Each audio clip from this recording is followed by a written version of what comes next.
Got that college on autopilot now, don't you? It's going really well. It is. Yeah, thank you for sharing. You're welcome. Yeah, I was impressed. They got their arms around all that stuff. Yeah, it's going really well.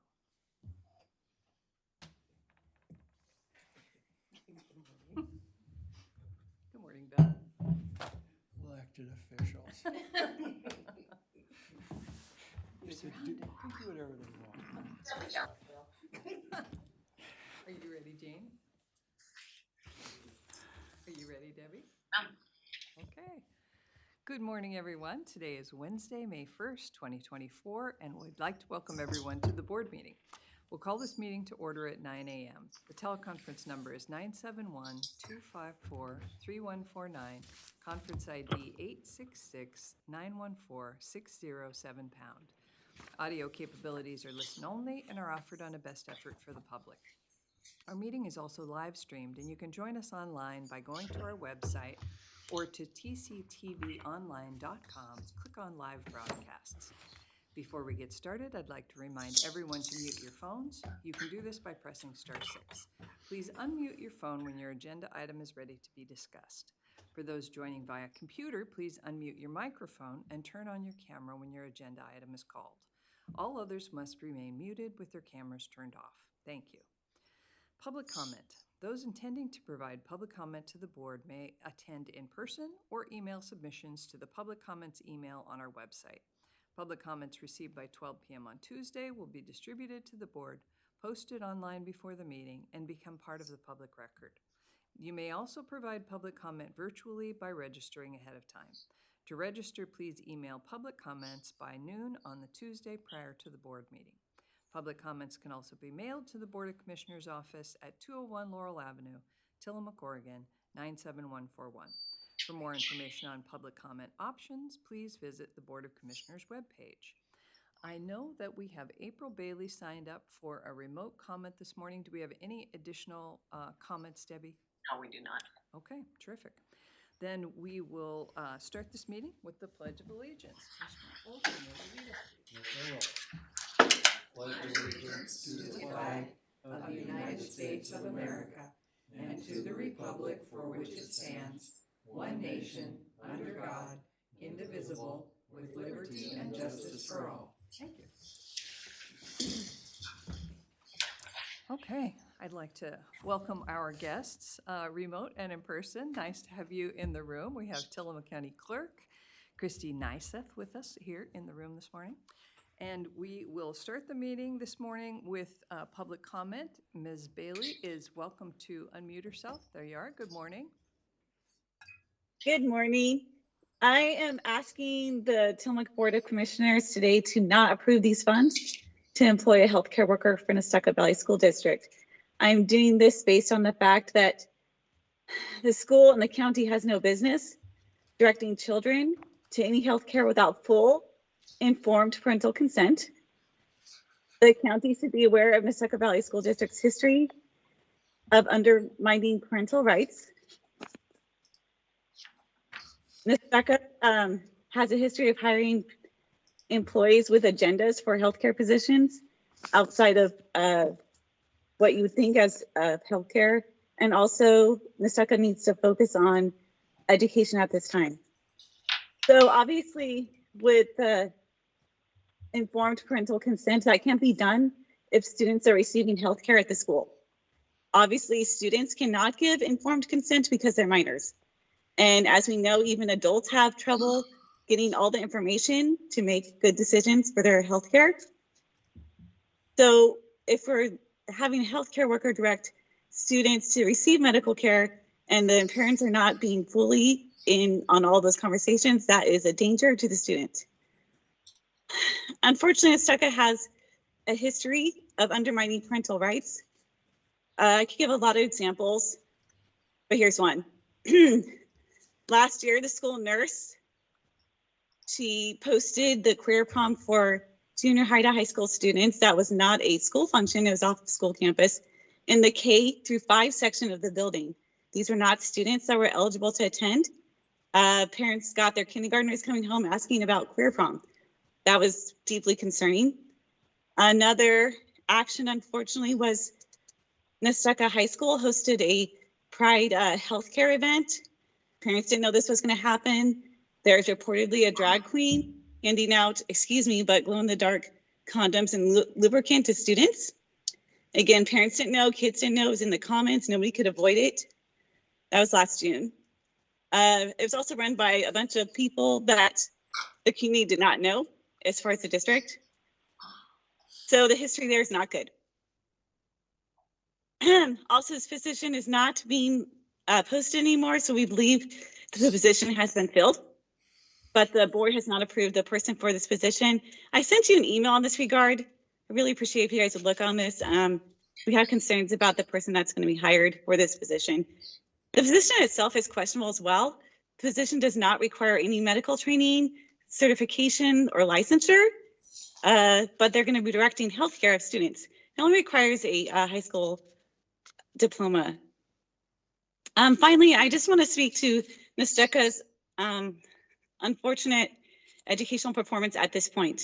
If you do not know, their reading proficiency level is 37%. Their math proficiency level is the absolutely correct number is more than 5%. I know it's a little confusing, but it's not 6%, it's not 4%, it's more than 5%. That is ridiculous. Any funds that are given to Nestucca Valley School District should be purely for education. Yes, I understand that students need to be healthy, but if they're sick, they shouldn't be in school. So therefore, for all these reasons, I'm asking you not to approve these funds at this time. Possibly, maybe if you do some further investigation, you could have a more informed decision about this issue. And also, just as another side note, as I often mention, it'd be really great if you could have some of your business meetings in the evening so more of the public could attend. Thank you. Thank you, April. Okay. Item, well, we have an agenda item that's been removed. Item 11 on our agenda has been removed. And with that, we will move on to presentations and reports and invite Christy Neistat, Tillamook County Clerk, up to give us an election update. Good morning. Good morning, Commissioners. So today is mailing day. So today our ballots are going to go out. And so as of today, we have mailed out 21,642 ballots. That does not include any replacement ballots, any reissued ballots, or any new voters that have come to us that are now entitled to a Tillamook County ballot. And so when everyone receives their ballot, they're going to be getting an insert that we created. And I think Debbie has it, and she's going to bring it up so that everybody can see it. So this is the insert that's going into every ballot packet. And so at the top, you'll see that there's a nice graphic of our new ballot return envelope. And so wanted to give everybody just a heads up that what it looks like and a little bit of the reasoning behind it, a little instruction about please don't sign someone else's ballot return envelope. We talk about how you can mail your ballot back to us, and you can do that either by one of our drop sites in the county or putting it in the mail. Postmarks do count, but you have to make sure that it is actually postmarked. So really want to encourage voters to, if you're on election day and it's the best you can do is get to a post office and you're most comfortable with that, please walk it in, actually get a physical postmark, ask them to postmark it for you. Don't just trust that just because you've dropped it in the mailbox that it's actually going to get postmarked appropriately, because I think we all know that there are some issues with the Postal Service, and because everything goes to Portland and gets postmarked out of Portland, just really encouraging you for election purposes to make sure that you get that physical postmark when in doubt. So there's a little bit of information on that. And then we also added a graphic about one of our biggest questions that we get every election is, I made a mistake. How do I fix it? And so Oregon is a voter intent state, and that means that we determine if you make a mistake. So the graphic that's on the flyer shows, should you fill in an oval that maybe you didn't intend to, you can strike through that and leave another oval completely filled in. And that tells us that your intention was to vote for the full one, and the strike through is the one that you did not want. So we added that graphic. We've also added the same graphic to your ballot as well. So we've always had the fill in the oval portion, but we added this how to correct at the bottom. And then I think the misconception is that if you strike through something, it invalidates your ballot, and that is not the case because we are voter intent. So, we thought it would be good to put that information out there, so all voters will get that. And then some important dates coming up. Next Thursday, the 9th at 10 o'clock in the morning, we'll have the certification test for the ballot tabulation system. Public are welcome to come and observe that if they would like to.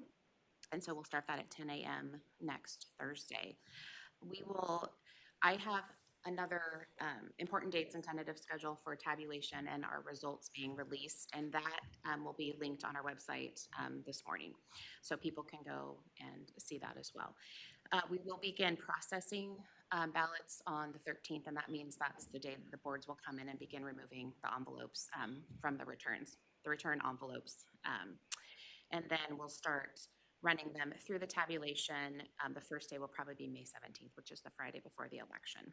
And then, of course, as always, 8 p.m. on election night will be the first time that we'll have our results posted, and they'll be posted on the website. We're not typing them all in this time. We'll be linking our PDF of the results so people can go on and click that and look at results as well. And we'll also have a link to the state's election results as well. And then election day is the 21st. We'll be open 7 a.m. to 8 p.m. that day. And then we will have until June 17th to certify. So that's the day that we have to have our results certified to the state. Any other questions? Any burning topics? Can you address how those will come out? Like on the 21st, normally there's the first drop is somewhere about 8 o'clock. The first round of numbers come out. And then it used to be the second drop would come out 11 or whatever, and that was typically. So it feels like now what we've done with mail-in ballots is we've kind of changed how that falls. Can you talk about that? Absolutely. So what has changed now for Oregon is now they passed the law that we have to postmarks count. So that now, where we used to have to get all the returns in on election night, and we would stay until we had ran through the last ballot. So we were here sometimes till 4 and 5 in the morning. But now that we have to wait, and we're going to have to wait another week to take in anything that was postmarked timely. Statewide, everyone's just been going home. We go have people stationed at all of our drop sites. They'll collect those ballots, bring them into the office, and then we will get them date stamped for the election night and have them ready to be signature verified starting the next day. And then we will not have another set of results until May 30th. Will be our next update on May 30th. And then June 13th by 5 p.m. because that's the last day that people have to, no, June 11th is the last day that they have to update either if they didn't sign their ballot envelope or they had a challenge signature, they have until the 11th of June to fix that and cure it. And so by then the 13th, we'll have results. And then our final will be by the 17th. So does that answer? It does. Thank you. Okay. Yeah, I know it used to be a big thing and everybody's sitting around that night of the election waiting to see what happened. And so there'll be one drop on the 21st and then not another one until Not the 30th. another one until the 30th. Yeah. Yes. Yeah. Perfect. Yeah. All right. All right, thank you so much. You're very welcome. I have a question.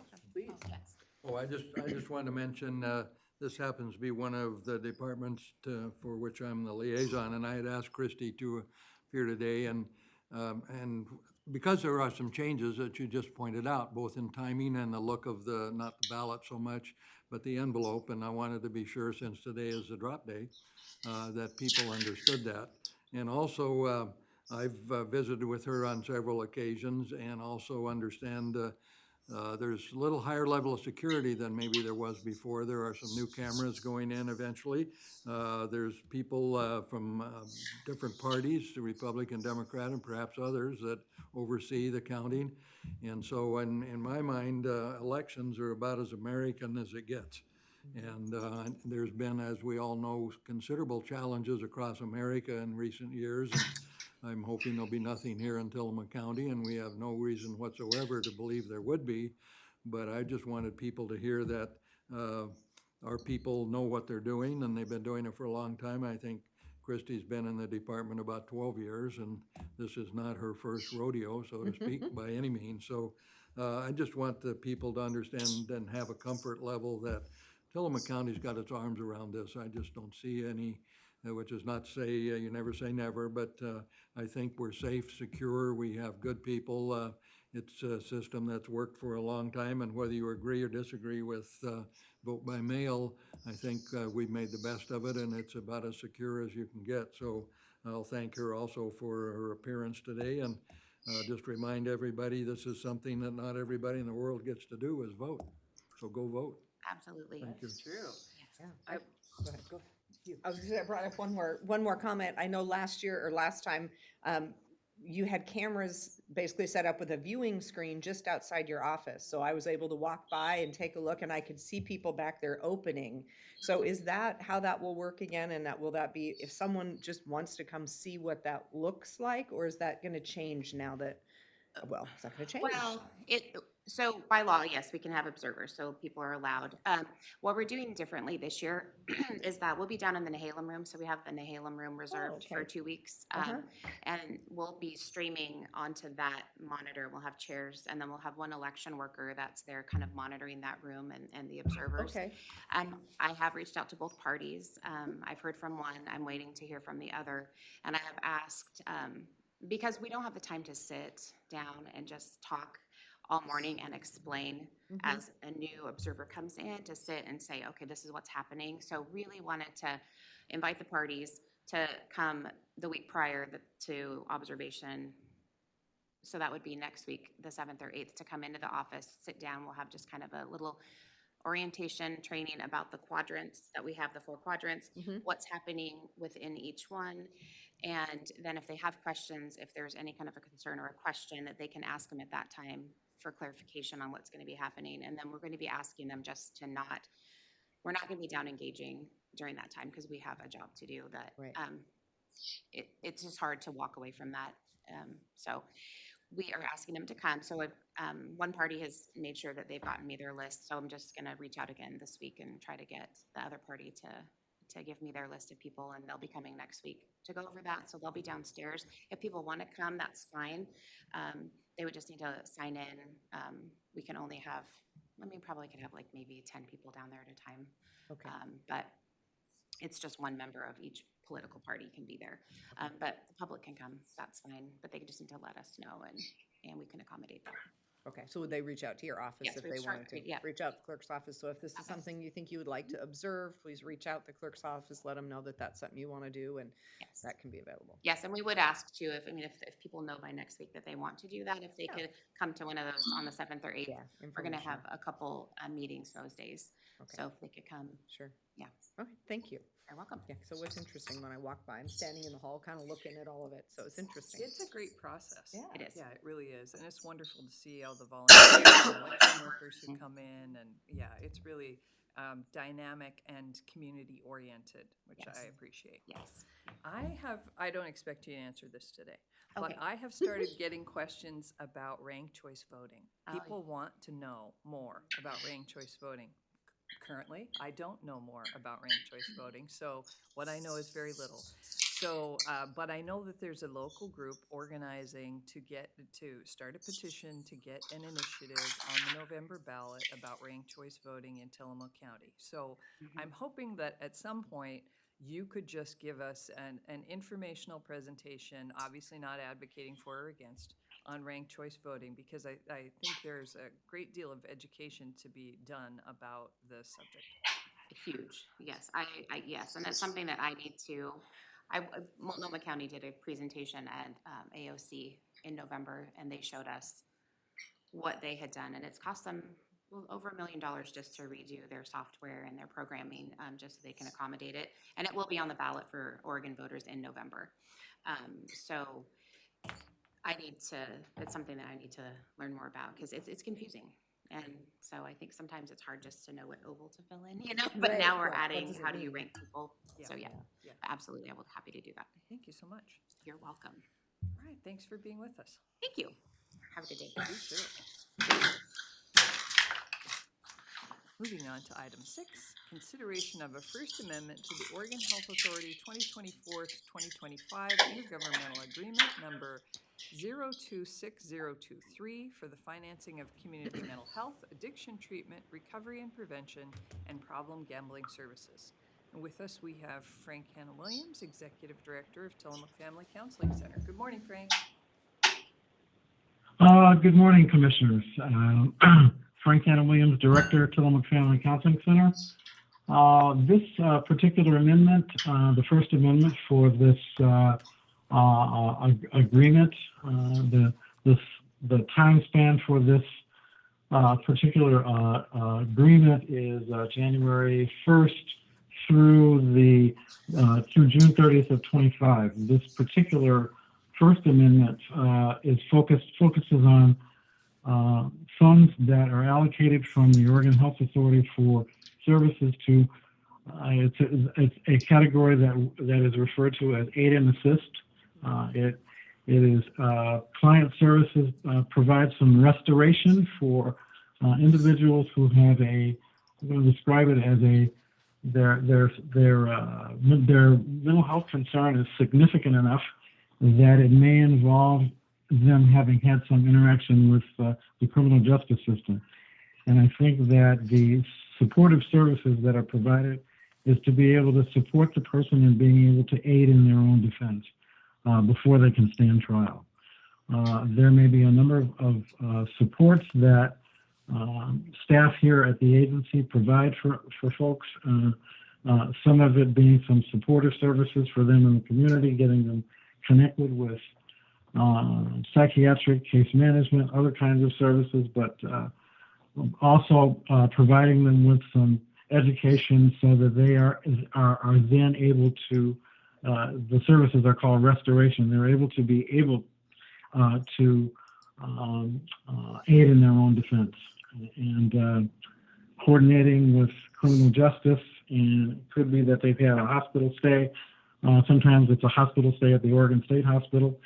And so coordinating around all of those things is a part of this category called aid and assist client services. Now, for the purposes of this period of time between January 1 and June 30th, the dollar amounts that were sent with the amendment initially looked a little bit confusing, but how this actually shakes out is that it winds up being about $114,000, just a little over $114,000 to Tillamook Family Counseling Center to be able to have the staff and be able to provide those services to individuals who may come under this category during the course of this biennium. So it's an important support, and I would recommend approval.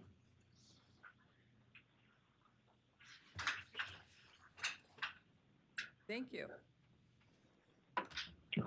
All right, Commissioners, do we have any questions or comments? Not really, thank you. It seems to me this is routine. It's rolling it forward with a modest amendment and something that this group does and something they've done for quite some time, and it's part of the bigger picture. So I have absolutely no issues, and I'm prepared to support it. Thank you.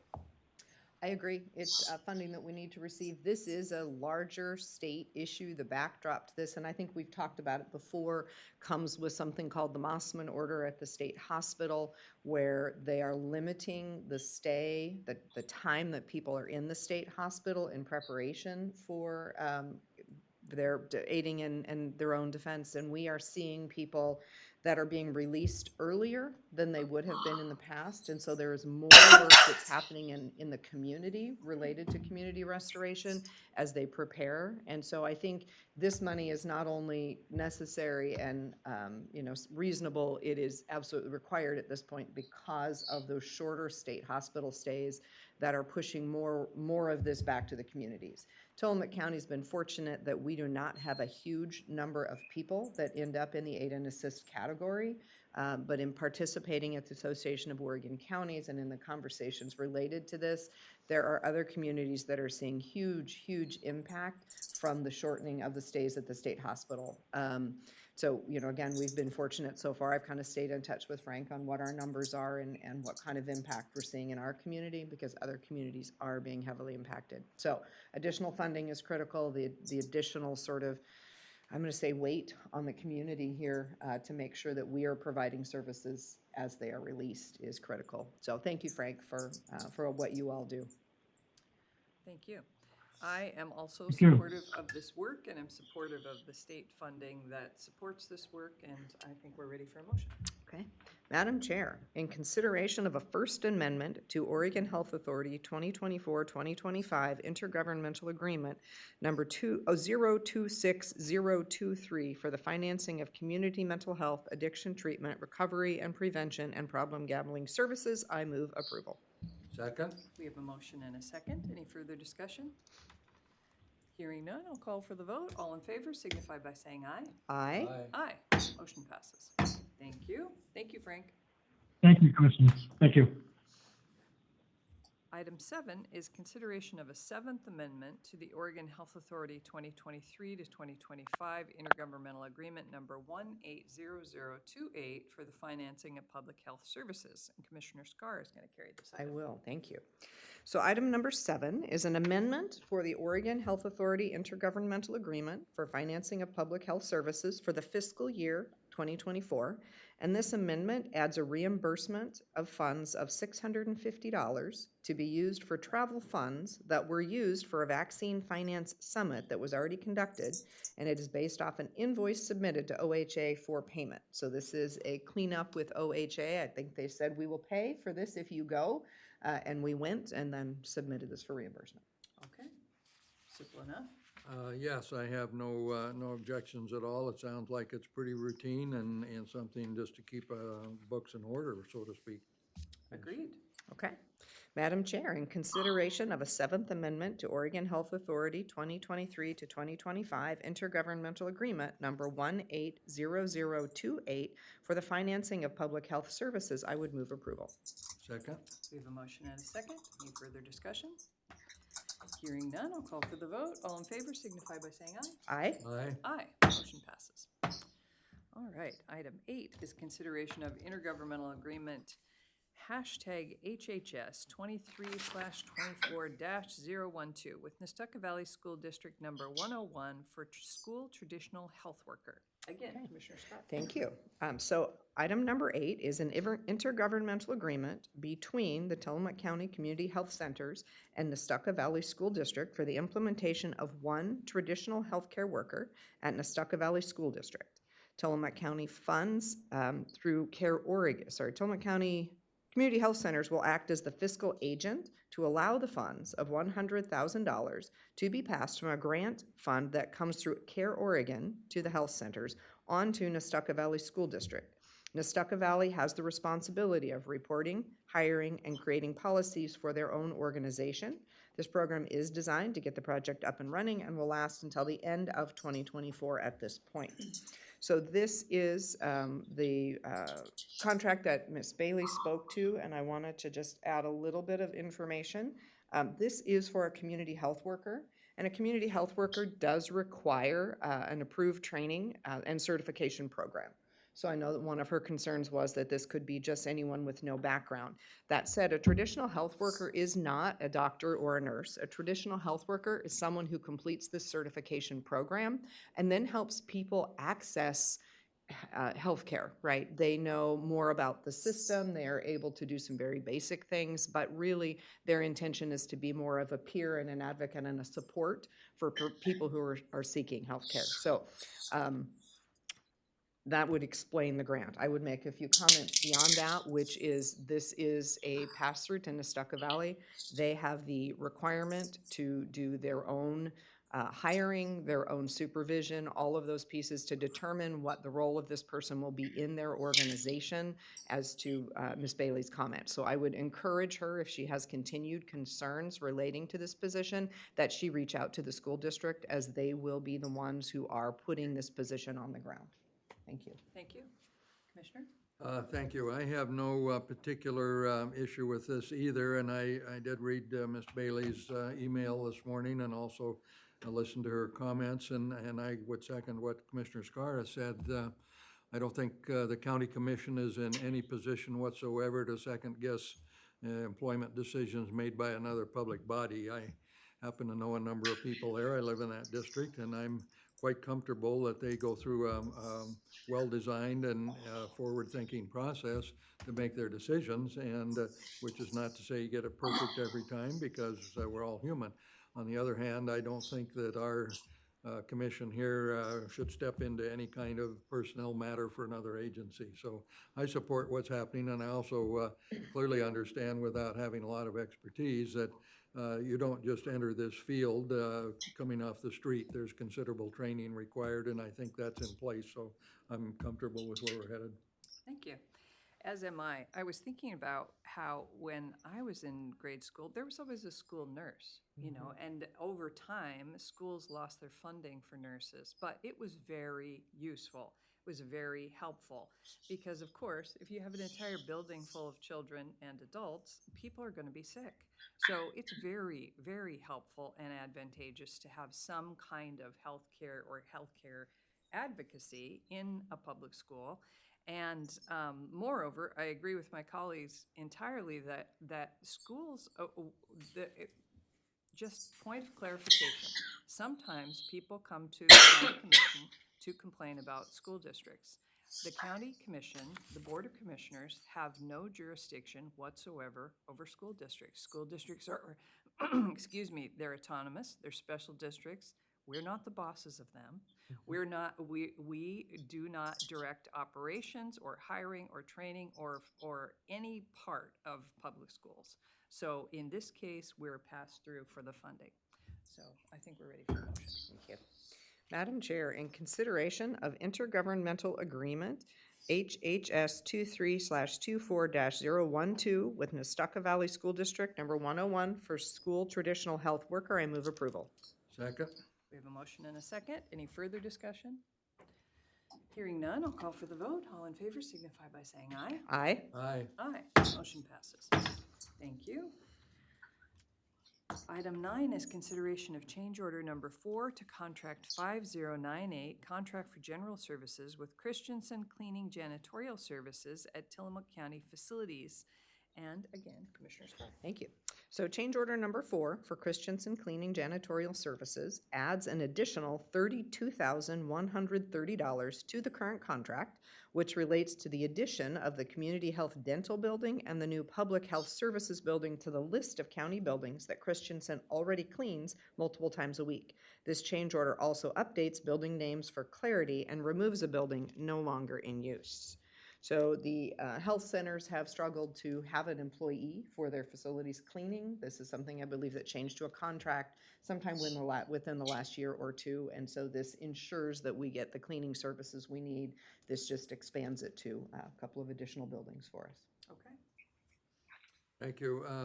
I agree with where this is headed. I know buildings require servicing from time to time, and they either have a choice of hiring their own personnel or contracting it out, and sometimes it's nothing more than a make or buy decision. And as I understand, this is simply extending what is already in place to some other facilities, so I would see no reason to not support this. Thank you. Okay. Ready for motion? Madam Chair, in consideration of change order number 4 to contract number 5098, contract for general services with Christian Cleaning Janitorial Services at Tillamook County's Facilities Project, I move approval. Second. We have a motion and a second. Any further discussion? Hearing none, I'll call for the vote. All in favor signify by saying aye. Aye. Aye. Motion passes. Thank you. Item 10 is consideration of a tax collector's deed for the 2021 foreclosure proceedings. Good morning. Morning. Will you please introduce yourself for the record? Yes, good morning, Commissioners. My name is Sandra Gollin, and I am an assessment tech in the tax office. So I'm here to answer any questions on behalf of the tax office today. Wonderful, thank you. Yes, And Mr. I'm going to turn it over to Bill. Every year in the fall, Sandra and the other people in the tax department send me a list of taxpayers who haven't paid their property taxes for 3 or more years preceding that time. As a result, I file a complaint in the circuit court asking the judge to give us a judgment against those taxpayers. And generally speaking, it gets weaned down, and then in the next couple of months, a few people come in and get paid, but a couple, 2-3 months later, we'll get a judgment. And in that judgment, those folks are allowed 2 years to come back and still get their property out of, released from the judgment by redeeming. As you can see by the tax deed before you, there's 3 folks who did not redeem, and as a credit, I think, to the tax department and in accordance with statute, that's probably been weaned down from 10 or 12 to those 3. So we're here, and pursuant to that judgment, we're going to take title to it and then hold on to it for a while, because ordinarily Rachel would get them ready to sell, but we're not able to do that. Parenthetically, you'll see that 2 of them are just small pieces of property, little $80 taxes. We see those all the time. The other one is a property that was rented, or actually not, bought on a contract. Ms. Ronning was buying, one of the defendants was buying on a contract from 3 brothers, 3 sisters and 1 brother that are listed on there, and the amount of taxes is about $6,000, and I knew the family who are listed as the defendants, and I contacted them and say, why would you not come in and pay the taxes? Because I knew they had the financial wherewithal to do it. Well, it turns out that Ms. Ronning had paid off on her contract, and they had given her a deed, but she did not want to record it because there was a big lien against the property. I think, Sandra, was it from the Department of? It was not a federal tax lien, but it was. No, it was a Department of Health and Services or something. She'd received some benefits. And so she didn't want to take the deed because of that lien. And the tax department had contacted some relatives of Ms. Ronning, and they didn't want anything to do with it either, so here we are. And it's kind of ironic, I think, because if we go through all of this process under the new case law that's come down from the Supreme Court, we're going to have to probably try to find out who gets the property, and it's going to turn out to be, I presume, those long-lost brothers who didn't, or relatives, sons who didn't want the property, and they're going to get it. This time, though, it won't have any lien against it, so it's kind of ironic. But anyway, that's kind of a long-winded story of how we got to that one property, but I thought you might find it interesting. Because it is kind of, it's not common, but, you know, that's the way we sometimes get these houses on properties like this that ordinarily you wouldn't think we would ever be taking title to. So the state lien goes away once foreclosure is done? Exactly. Interesting, and if we were looking for things that the legislature might want to look at a fix for in relation to Tyler v. Hennepin, it seems like that's a piece, right? Because what it does is it pushes foreclosures to us for those, basically, we've talked about how we become the real estate agent. In this case, we become the clearinghouse. So for that family, if they take it now, when they sell it, that lien comes off, and I've seen where that happens, where folks end up in an assisted living or that type of thing, and the state will say, they're, you know, the state is paying for their time in the assisted living, but the lien goes against the asset that remains, which is the home. So when that person then passes, the state goes after that property. But by having it run through us and go through foreclosure, that lien goes away. And if families realize that, we again take on additional work related to properties, because families will begin to realize, if I let it go into foreclosure, that lien goes away and I'll still get the money back at the end. So yeah, okay. Something to work on at the state level to say, wait a minute, time out. How is it that, you know, everything gets cleared in foreclosure and we have to do all the work? Right. Yeah, it doesn't make sense. No? And in this instance, Commissioner Scar, you know, the family who sold the property on contract had been paid off. Sure. And they said, you know, we're not going to come in and redeem. That's not right. We're not going to take that property back. We sold it, you know, to the contract purchaser. She paid us off. You know, we're not about to take, you know, to come in and redeem and get the property back. They didn't think that was equitable at all, and it's not. So anyway. Right, but at the end of the day, they're likely to be the remaining folks who would receive any benefit from it, just because that's, if you track the record back and the individual who purchased it is no longer available to receive those funds, right? Yeah, complicated. Thank you for what you do, Sandra. This is complicated. We put a tremendous amount of work into notifying everyone possible, Yeah, all known errors. I mean, we do our best to have as few parcels on the tax deed as possible, so. Over a That's period the of 3 goal. years, right? Well, over the period of 6 years, really, so it's 4 years delinquent, 2-year redemption. And within that redemption period, we do a lot of research and outreach, phone calls to owners and possible heirs, cover all bases. And so, yeah, in this case, there's just, nobody's interested in redeeming or keeping the property. It is interesting, and I appreciate the long work that your department goes through. 6 years, I was thinking 3, 6 years to try to help people get current on their taxes. Yeah. Because I think, and I feel like in this case, I can probably speak for all of us, nobody wants to take people's property. No Right. one does. It's in everyone's best interest for people to be able to keep their own property.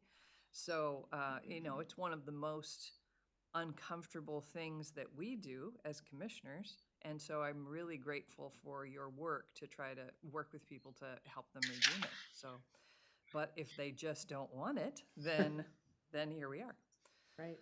So, We also did verify with the city of Bay City and spoke with Dave Madison. He is a planner there. And to their knowledge and to our knowledge, there's no known occupants.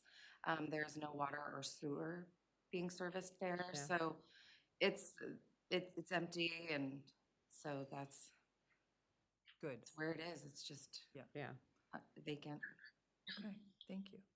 So what is our action today, Bill? I think you need to accept the tax collector's deed, or, sign I it. have one question, Please, if I please. might.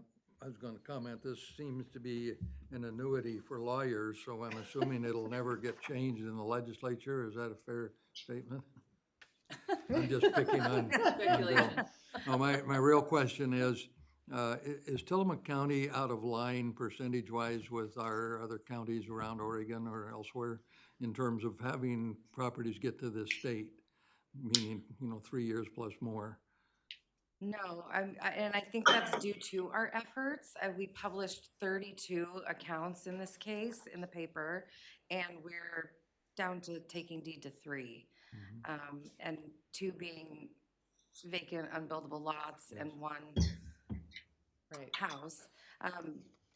We do have, I think that we reach out more than other counties with a higher volume. So I think that this definitely is by our efforts that we're only taking 3 properties. So to answer your question, no, I mean, there's a lot of foreclosures in other counties compared to ours. We probably have fewer because of the Yes. due diligence you do and all. Good. Absolutely. Well, like was said, nobody likes to lose property, and the county is certainly not in this business only by default. So, yes, we'll do what we need to do. Madam Chair, in consideration of a tax collector's deed for the 2021 foreclosure proceedings, I move approval. Second? We have a motion and a second. Any further discussion? Hearing none, I'll call for the vote. All in favor signify by saying aye. Aye. Aye. Motion passes. Thank you, Sandra. Bye, Sandra. Thank you, Commissioners. Have a good day. Item 11 has been removed from our agenda, so moving on to item 12, we have consideration of change order number 2 to contract 6478 prevailing wage rate contract for construction with Columbia Cascade Construction, Inc. for the District Attorney's Office. And Rachel Haggerty, Chief of Staff, will lead this item. Good morning, Commissioners. Good morning. We have completed the District Attorney's Office remodel. It looks great. If you'd like a tour, let me know. If you want to see it before or after all the cubbies get installed, they're starting to, Kevin's been putting some furniture together, and so they're starting the process of getting back in there. They're not quite moved back in yet, but it looks great. Through the course of construction, as expected, there's little things that have popped up that we've needed to execute. This change order effectively completes the project, and it's some cleanup paperwork of work that has been done. There's an addition of a closet light that needed to be installed, the ceiling lights in the hallway going down to the main offices, once you're behind the district attorney's department door. When the lights were removed, because they were gonna be replaced with new LEDs, there was a large hole that the lights were covering, and so the new lights didn't completely cover that, so there was some work there to make that look nice. We ended up extending, there was an issue with the flooring transition along the Justice Court hallway and the District Attorney's Office hallway. There was a transition issue there, and so it was determined it was just best to carry the new flooring from the District Attorney's Office into the Justice Court hallway. That's why there's actually no flooring right there. So there was some additional asbestos removal that needed to be done there, additional flooring, and then an additional door that needed to be painted. So all of the work for their offices is complete. We're waiting on, because we needed to order more flooring to install in the Justice Court hallway. That work isn't done yet, so the contracted work is not 100% complete, but their offices are ready to go. And so this is an additional $9,197 to complete the project. Exciting that we're at this point. Very exciting, and I definitely look forward to a tour. Any questions? No questions, thank you. And on a project of this size, change orders are a fact of life. Commissioner? So where are we with the budget on that? Still within the range? So we are over budget on this because the budget that we had anticipated before we went out to bid was below. I don't have the number right here in front of me, but it was below what the bids came in at. So we started off over budget, and then the board approved proceeding with that. But And then, I was thinking more of the contract. I do remember that, I think. The contract itself, I know that we've had a couple of change orders. Are we within the contingency, basically? the total change, which is covered on the first page, is about $18,000 with the changes that I just described and the prior changes Okay, that came before you at an earlier date. okay. Well, I'm comfortable, and yes, I'd like to have a little tour there myself, so maybe we could do that sooner than later. Yeah, Thank yeah, you. as would I. Thank you for moving this project along, Rachel. I think we're ready for a motion. Okay. Madam Chair, in consideration of change order number 2 to contract number 6478 prevailing wage rate contract for construction with Columbia Cascade Construction, Inc. for the District Attorney Office remodel project, I move approval. Second? We have a motion and a second. Any further discussion? Hearing none, I'll call for the vote. All in favor signify by saying aye. Aye. Aye. Aye. Motion passes. Okay, item 13 is consideration of fiscal year 2025 community project funding requests. Again, Rachel Haggard. So before you, this item, I'll talk about these next two items together. Before you, I have two grant applications that we have already submitted this last week just because of the tight timeline, but looking for your ratification today that we did proceed with the grant application. So these two applications are for the countywide public safety radio communication system upgrade. We've been talking about this a lot. As you know, the price tag is $27 million. With the funding we have secured from a FY23 congressional appropriation, if we received these two applications before you today, that would bring our total funding secured up to $10.4 million, which is pushing half of our design and construction costs for the radio project, which is great because that just reduced our general obligation bond ask. So the first request is to Bonamici's office for the community project funding requests. This is under the Ag and Rural Development funding pot. We are putting $5 million before her that will fund equipment components, and we will know whether that's funded. We usually hear about that. I start getting questions if there's interest, and then we generally know if it's going to make it into the bill by the end of the year, and then the bill is signed after the first of the year.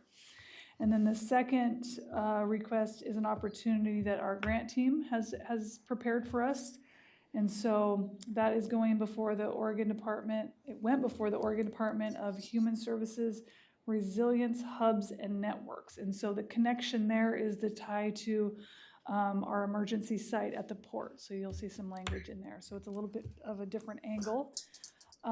We should hear about that in June. And that funding request is for about $3.4 million, again, for equipment components. We are avoiding putting forth in these applications some of the groundwork because it triggers some additional processes that are required through the grant, like NEPA and things like that. So it's nice to have some big ticket items that we can pull out that are just for equipment purchases. So those two funding requests are two different line items ready for your consideration. Thank you. Questions? No question, just a comment. I was sitting here late, I think it was late on Thursday or Friday I think it was Friday, even when Bonamici's thing, Thursday afternoon, and it said this is due by Saturday at 5. So it was one of those, I shook my head and I was just like, are you kidding me? How in the world? So thank you, Rachel, for being prepared for this, for having this project completely worked up, and for making your schedule work to get this request into Bonamici's office. And this is not Bonamici. I want to be clear, right? This is the House that makes these decisions, the leadership in the House, which then pumps that out through our elected representatives to say, here's your timeline, right? And obviously they were hoping to limit the number of requests they would get, or at least that's my interpretation. Perhaps it's not obvious, maybe that wasn't a fair statement, but it appeared to me they really severely wanted to limit the number of requests that came in by giving people a day. 10 minutes. Yeah, 10 minutes, right? They gave you one working day and a Saturday to get them in. So thank you, Rachel, for making that happen. And for the second one, I'm excited that our grant teams identified that, and I will definitely, keep my fingers crossed that that one is awarded as well. Because you're right, it would make a huge difference to our community if our bonding ask was 10 million instead of 27 million. So thank you for all your work. Oh, thank you. Yes, when I heard that, I'm accustomed to the federal government taking, shall we say, lots of time to do lots of things. And this one was something I've never heard over the years is, yes, we're here on Thursday, and oh, by the way, this is due on Saturday. So, yes, you did good work.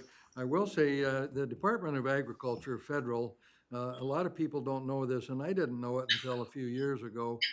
They concentrate, they have a rural utility service and some other parts of the organization. They spend a lot of money for a whole variety of projects, water, sewer, broadband, all kinds of things across America.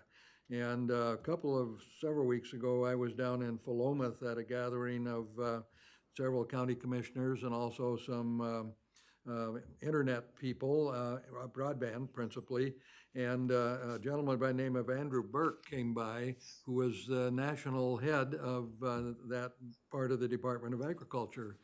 And so there were about 20 of us in the room, and we talked about a variety of things, principally broadband, but he also mentioned, some other opportunities that are available to cities, counties, and so on. And when you can meet one-on-one with someone at that level, and he's a former mayor of Chattanooga and a variety of other fairly high-level positions, and then moved over to the federal government. When you meet them one-on-one, they're just like everybody else. They live in a house, they send their children off to public schools, and they pay their bills like the rest of us, and they go shopping and do what they do. And so if you can get one-on-one with these people, it really humanizes the whole process, which with the feds is a pretty convoluted process most of the time. So I think if we can take advantage of this and be successful, this is a good thing. And I'm going to continue this as we talk with our smaller utilities around Tillamook County, that there's a fair amount of opportunity to get some money. Sometimes it's straight out funding, sometimes it's lending some funds, but the Department of Agriculture is a much bigger player than I ever realized in rural America, and including right here in Tillamook County. So yes, let's get these in, and well, they're already in, I guess, and then let's ratify them and hope for the best. Terrific. Thank you. Thank you. And I would like to echo my fellow commissioners' thanks to you for being ready for this, because if you hadn't been working on this for a long time and had all of your ducks in a row and all the data together, there's no way you could have pulled it together in a couple of days. So bravo, that was a heroic effort. Thank you. It would have been easy to miss it, and you are the reason we didn't. So thank you. We're ready for that? Okay. Madam Chair, in consideration of fiscal year 2025 community project funding requests, I move approval. Second? We have a motion and a second. Any further discussion? Hearing none, I'll call for the vote. All in favor signify by saying aye. Aye. Aye. Aye. Motion passes. So we ready for 14. Madam Chair, in consideration of a grant application to the Oregon Department of Human Services Resilience Hubs and Networks Program for the Tillamook County Public Safety Radio Communication System, I move approval. Second? We have a motion and a second. Any further discussion? Hearing none, I'll call for the vote. All in favor signify by saying aye. Aye. Aye. Motion passes. Thank you, Rachel. Okay, item Good morning. 15, good morning, Sarah, is consideration of a fourth amendment to a Granicus service agreement with Granicus LLC for the short-term rental program online services. With us, we have Sarah Absher, Director of the Department of Community Development. Good morning. Good morning, thank you. Yes, before you is a request for signature. This is a contract that has been in place for the last couple of years. It started actually with the transient lodging tax program. So part of this contract is paid out of TLT, and what it does is it makes sure that people that are renting have a short-term rental license and they are paying their transient lodging tax. We've talked about this program before, and it's actually, in our estimation, helped us recover roughly $1 million in transient lodging tax through the enforcement and scraping and identifying properties that are advertising online that we would not have caught otherwise. So it's been a great investment. I believe this was implemented around 2018. The cost has gone up slightly over the last few years for that portion. That cost under this contract for this year is just under, excuse me, it's just under $24,000 is what the annual cost is. The second piece, the hotline portion of the contract, was implemented this last year as part of our enforcement and follow-up to complaints and concerns by neighbors. So that is the hotline. So total for this year is just over $33,000. This is Amendment 4 because this is our fourth year of this contract service. So request is to sign. Thank you, Sarah. Commissioners? I think this Granicus contract is a great thing, because I definitely get questions in the community. How do you find people that are renting that are just not getting a license, that are making that choice? And so it's great to be able to say we do actually have a compliance program for that, and that this Granicus contract allows us to basically sweep the internet constantly for folks who are advertising, right? So I think that's great. A great number to know that we have, count $1 million worth of what would have otherwise not come to the county and not been a part of their program. So I think it's a great piece. And I love that we have the hotline. I know that it's just kind of getting into everybody's use at this point. But we just heard so frequently during the hearings when we were doing the short-term rental ordinance that there was no way to know what complaints were out there. How could we possibly know? And this is a way we can absolutely know if we have problem properties where there's consistently every weekend or, every other weekend a call being made on that particular property.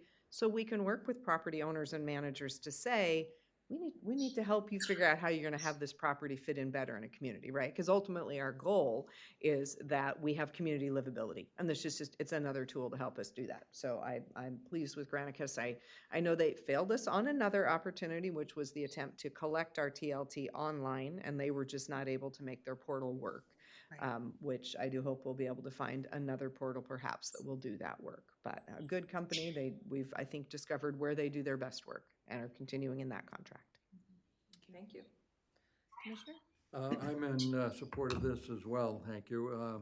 My only comment is when a program goes into effect and it requires people to do certain things like the short-term rentals, and there are those who work outside of those requirements, that's bad PR, and I think it falls back then to the agency, in this case, the county, they not enforcing it properly, and the system can quickly unravel. But when there's a piece of it that says, okay, there's a mechanism to make sure that they're all in and all treated fairly, I think that works, and apparently this is that step, so I'm good with that, and let's keep it going. Thank you. Sarah, I just want to thank you for your leadership on this issue.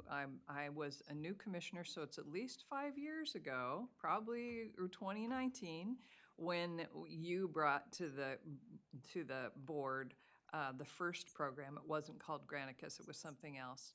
And talked to us about scraping the internet. It was the first time I'd heard that verb, scraping the internet for the ads.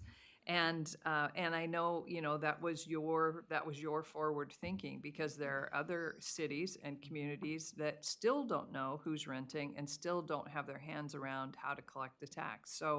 So bravo to you for doing this work and doing it 5 years ago and continuing it. So thank you. Thank you. Well, I do have to say quickly about the hotline. So to Commissioner Scar's point, it is picking up. People are using it. Some people are choosing not to use it. So we're having some more education opportunities with communities just about the data collection and making sure that we are engaged in doing our part in that process to address community livability concerns. But I actually, I get all of the notifications, which mostly are over the weekends, and I call and follow up with the caller who made the complaint and the vacation rental management company. And it's actually proved to be a very valuable system. Our callers that are calling in are neighbors, find it easy to use, it's effective. And it's also turned into a communication with vacation rental managers, because they will call back in, leave a message with Granicus that says, hey, Sarah, I took care of this. So sometimes that's 1, 2 o'clock in the morning, sometimes it's during the day, but it's just, it's nice to implement something that people are finding value in, and that those community members that are using it are seeing positive results from it. Great, So I think it's money well spent. terrific. Okay, I think we're ready for a motion. Madam Chair, in consideration of a fourth amendment to a Granicus service agreement with Granicus LLC for short-term rental program online services, I move approval. Second? We have a motion and a second. Any further discussion? Hearing none, I'll call for the vote. All in favor signify by saying aye. Aye. Aye. Aye. Motion passes. Thank you, Sarah. All right, well, we have a 10 a.m. public hearing. Do we need a moment before, or do you want to just jump right in? Oh, 5 minutes, please. Okay, Thank well, you. we're gonna take 5 minutes then and reconvene at 10:07 for a public hearing. Thank you. Thank you. Just need to get Phil ready here. Okay. Well, as long as you're gonna do that, as always, I'll just stretch my arms. Yep.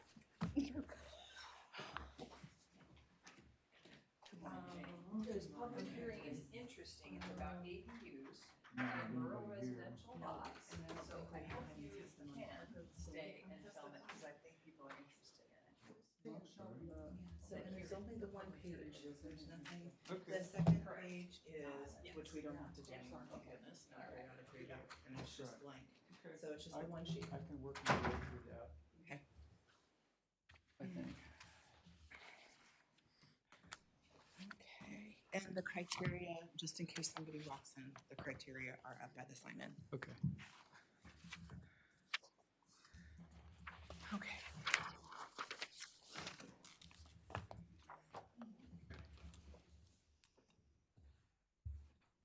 Okay. Welcome back. We will reconvene our board meeting in order to go into the public hearing. And this public hearing is to amend Section 3.010 of Tillamook County Land Use Ordinance to establish use and development standards for construction of an accessory dwelling unit, ADU, and siting of a recreational vehicle on residentially zoned properties located within rural residential 2-acre to 10-acre zones. And with us, we have Sarah Absher, Director of the Department of Community Development, to lead us through this process. Thank you. Sarah. So yes, so with me, council is going to help walk through some of the procedural elements of this. So I'll go ahead and let him start. Yeah, there's a sign-up list that's being circulated for anybody that wants to testify, so that you can provide them the results of your ultimate decision if necessary. There's also an opportunity to comment virtually. Staff has the criteria that they can hand out, and it's available in the back. Testimony has to be directed towards that criteria, and any other criteria in the land use regulations which the person testifying thinks might be applicable. If you don't bring up an issue with specificity sufficient to give the board an opportunity to understand it, it precludes an appeal to LUB on that issue. The order presentation is staff will summarize, the board can ask questions, public comment, rebuttals, and further comments from Sarah. Then the board can close the testimony and discuss it amongst themselves, and you have the options to, make a decision today, take it under advisement, and make a decision later, or continue for another hearing if you decide you want to go that route. Is there a challenge? There's nobody here, so I doubt there is, but is there a challenge to the jurisdiction of the Board of Commissioners to hear the matter? And are there any biases or conflicts which any of you think you need to declare at this time? No. I would say that I live on a rural residential lot of 4.69 acres. And so eventually I might want to build an ADU, but I have no plans to do that at the moment. All right. I don't think that that's sufficient to keep you from being able to listen to the Thank you. testimony and make a decision. Thank you. I have an ADU on our property in Pacific City, which is presently occupied and has been. I don't know that that's disqualifying. I guess I'd look to you. No? Been there for 40 years, I guess. Okay. Well, I guess maybe it's going to limit you, if you pass it the way it is now, maybe it's going to limit you from putting another one on there. Not a problem, thank you. I don't see that as a bias or a conflict under the statutory definition of a conflict. Okay. All right. Thank you, Bill. You're welcome. And I'll turn it over to Sarah for staff report. Okay, I'm gonna go ahead and, I did update these slides just slightly from the Planning Commission. So again, good morning. For the record, my name is Sarah Absher. I'm the Director of Community Development, and it is my pleasure to be here to present these amendments to you. This has been in the works for a long time. I am proud to share that Tillamook County is one of the first counties to move forward with these consideration of these amendments and implementing them as part of our land use program to help address our housing needs.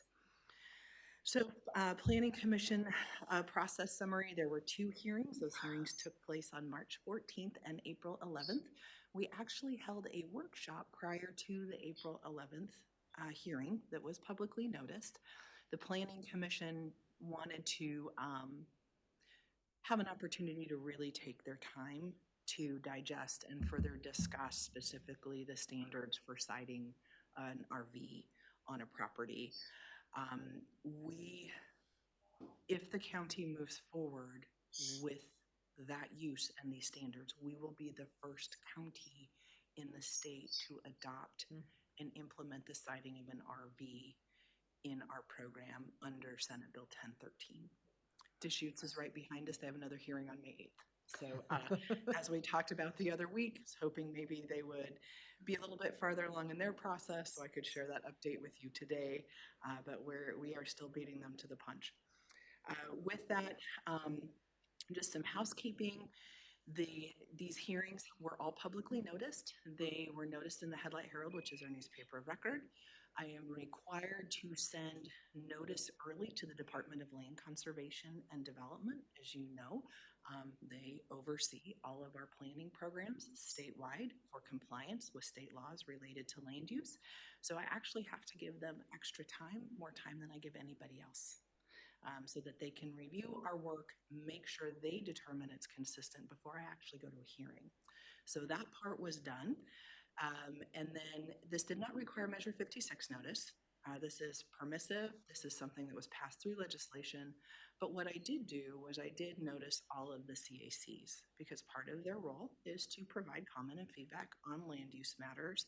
And even though their boundaries don't include rural residential zoning, their membership boundaries for their CACs extend beyond the community boundaries as adopted for planning purposes.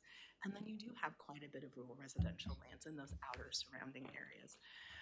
So wanted to make sure that they were also kept in the loop of what we were doing. So at the April 11th Planning Commission hearing, as reflected in the memo, the outcome was a vote of 6 to recommend approval of the proposed amendments with 1 abstention. So our Planning Commission has 7 members. The 1 abstention was because that member wasn't able to attend the March 14th hearing and abstained from voting. Still participated in the April 11th hearing and just abstained. But what the Planning Commission did to make sure it was clear on the record was we actually separated the ADU use and those accompanying standards from the RV use and those accompanying standards. So they made a motion and voted on each one, just because they are 2 different uses. The board is the decision maker, and like the Planning Commission, you can kind of pick and choose what you want in this process. I'm going to walk through what state law requires, the minimums that are outlined in each of the bills that are for these uses.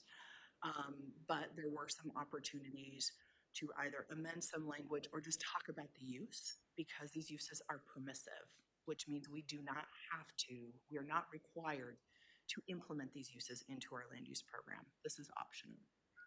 So separated those uses with those standards in 2 separate motions, and the voting outcome was the same, 6 in favor to recommend approval and 1 abstention. All right, so we'll go ahead and start with the accessory dwelling unit. Excuse me, you said 1 opposed. Sorry, 1 abstention. 1 abstention, yes, Thank you. okay. Yes, both were. Thank you so much, Commissioner Olson. 6 to recommend approval with 1 abstention. And so I'm going to go ahead and walk through this the same way I did with the Planning Commission. I'm going to separate the uses, and then I'll talk about the criteria for which you base your decision on at the end. So we'll go ahead and start with the accessory dwelling unit. So this is allowed for counties to consider for rural residential zone properties because of Senate Bill 644. And so with that are tethered some really specific requirements. Those are reflected in the draft amendments, which are captured now as section 3.010 subsection 5 in your rural residential zone. The significance of this is that it gives an opportunity for an accessory dwelling unit on rural residential zone properties, which until now was not allowed. In a rural residential zone, typically you get 1 dwelling on a piece of property. Doesn't matter how big it is, how small it is, it's just 1. And that's a requirement that trickles down from state law under Planning Goal 14, statewide Planning Goal 14. So our goal was to create a process with this new legislation that has clear and objective standards. So what that means is all of the standards are a yes or no. Can you meet them? Yes or no. With that, designing this with the same permitting process as a single family dwelling. So no conditional use, no special review. We would treat it at the counter just like a new home.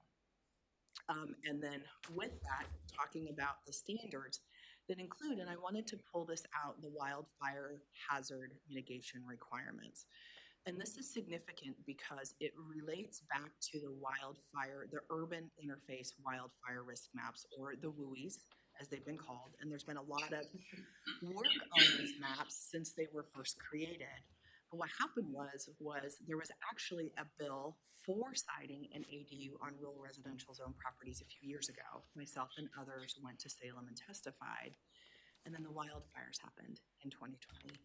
And it stopped this work because there was an elevated need to look at placing additional residential density in areas prone to hazard. And in this case, it was specifically risk of wildfire. As you know, Tillamook County, we are mapped low risk. Our developed areas, and looking at the maps, this few tiny smatterings of moderate risk we have are not in the areas where this zoning and this development can occur. That's typically up in the mountains of our forested zone areas. Nonetheless, to pass Senate Bill 644, language had to be included to require compliance with wildfire hazard mitigation standards. So what that means for us today and forever is we have to make sure that there is some sort of evacuation way when you site an ADU that someone can get to safety if there's a wildfire. What it means are fuel breaks around the ADU. So what that means is cleared vegetation, right? So the vegetation catches on fire, goes straight to the home if you don't maintain that vegetation around the unit. So it's not required for the primary dwelling, but it is required for the ADU. Those requirements are reflected in the standards in subsection 5. Until the map, the wildfire risk map is amended, which is anticipated, I believe, to happen sometime this fall. We also have to require that an ADU be built with fire hardening materials. And so what that means is a certain kind of siding, your roof, your roof composition and your materials. If you have a little wood stove or something in there, spark arrestor on your chimney. When the new wildfire risk maps are adopted, those fire hardening standards will go away. We will no longer have to require those. But until those maps are adopted, we have to keep those in our code as part of construction. What that does is it may increase the cost to build an ADU, and it can certainly limit options or choices. We have a lot of folks that want to do creative work and look at different types of units to use as an ADU. The fuel breaks, the evacuation, the rest of that will always remain as part of the requirements.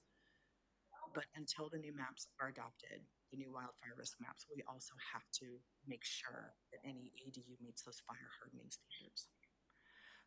The way that I wrote the language in the ordinance, in the zone, is very general to just basically, it's a statutory reference to where those fire hardening standards are contained, because I don't want to write them out specifically and have to come back once those maps are adopted and do another legislative text amendment to remove those fire hardening standards.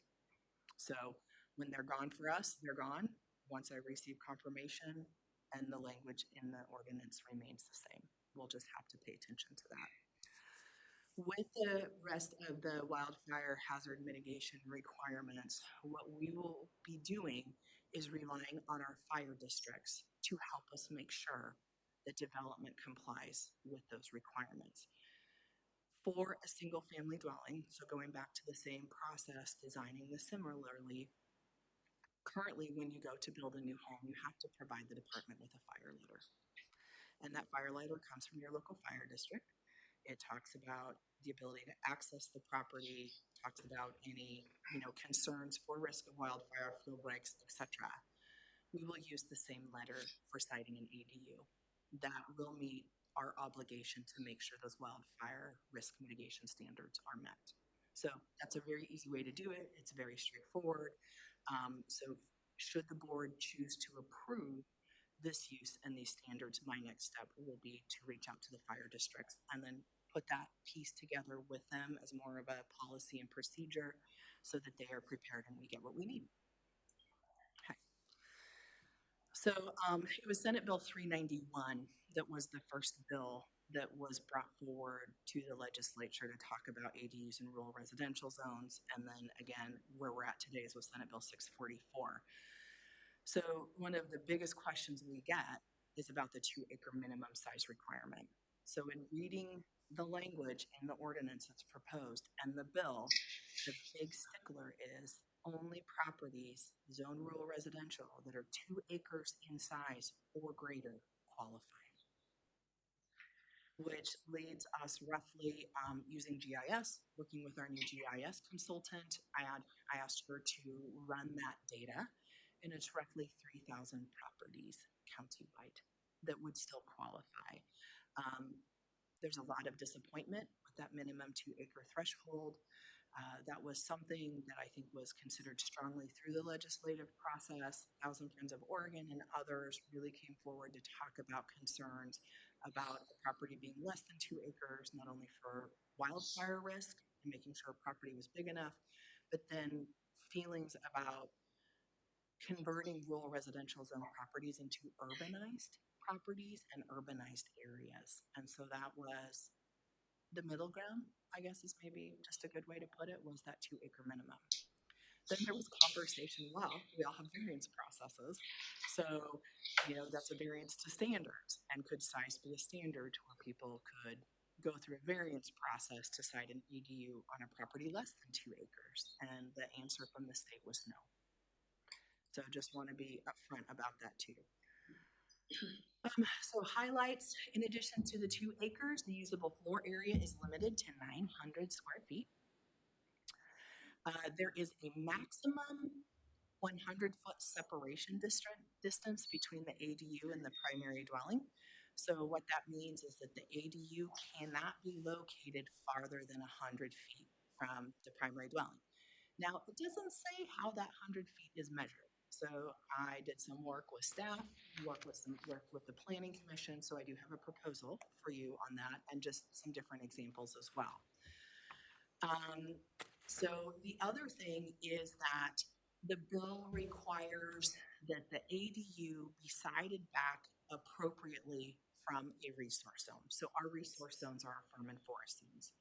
Currently in the rural residential zone for siting of what's called a residential structure, which is a home, and this is subsection 4 letter K in that zoning district, in that ordinance. We already established years ago that the resource zone setback is 100 feet. This bill does not give a required setback. It just says it must be adequately set back from that resource zone. And the reason for that is to mitigate conflicts from residential and resource zone usage, noise, odor, dust, glare.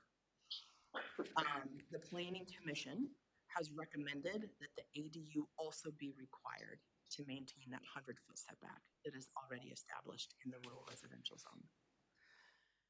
We talked about the wildfire mitigation language. And so again, I'm going to be working with local fire departments should the board choose to approve these amendments. An ADU cannot be used for transient lodging, which is consistent with what we have already put in for our own program. And the property does not qualify for an ADU if there is a guest house or some other secondary residence on the property.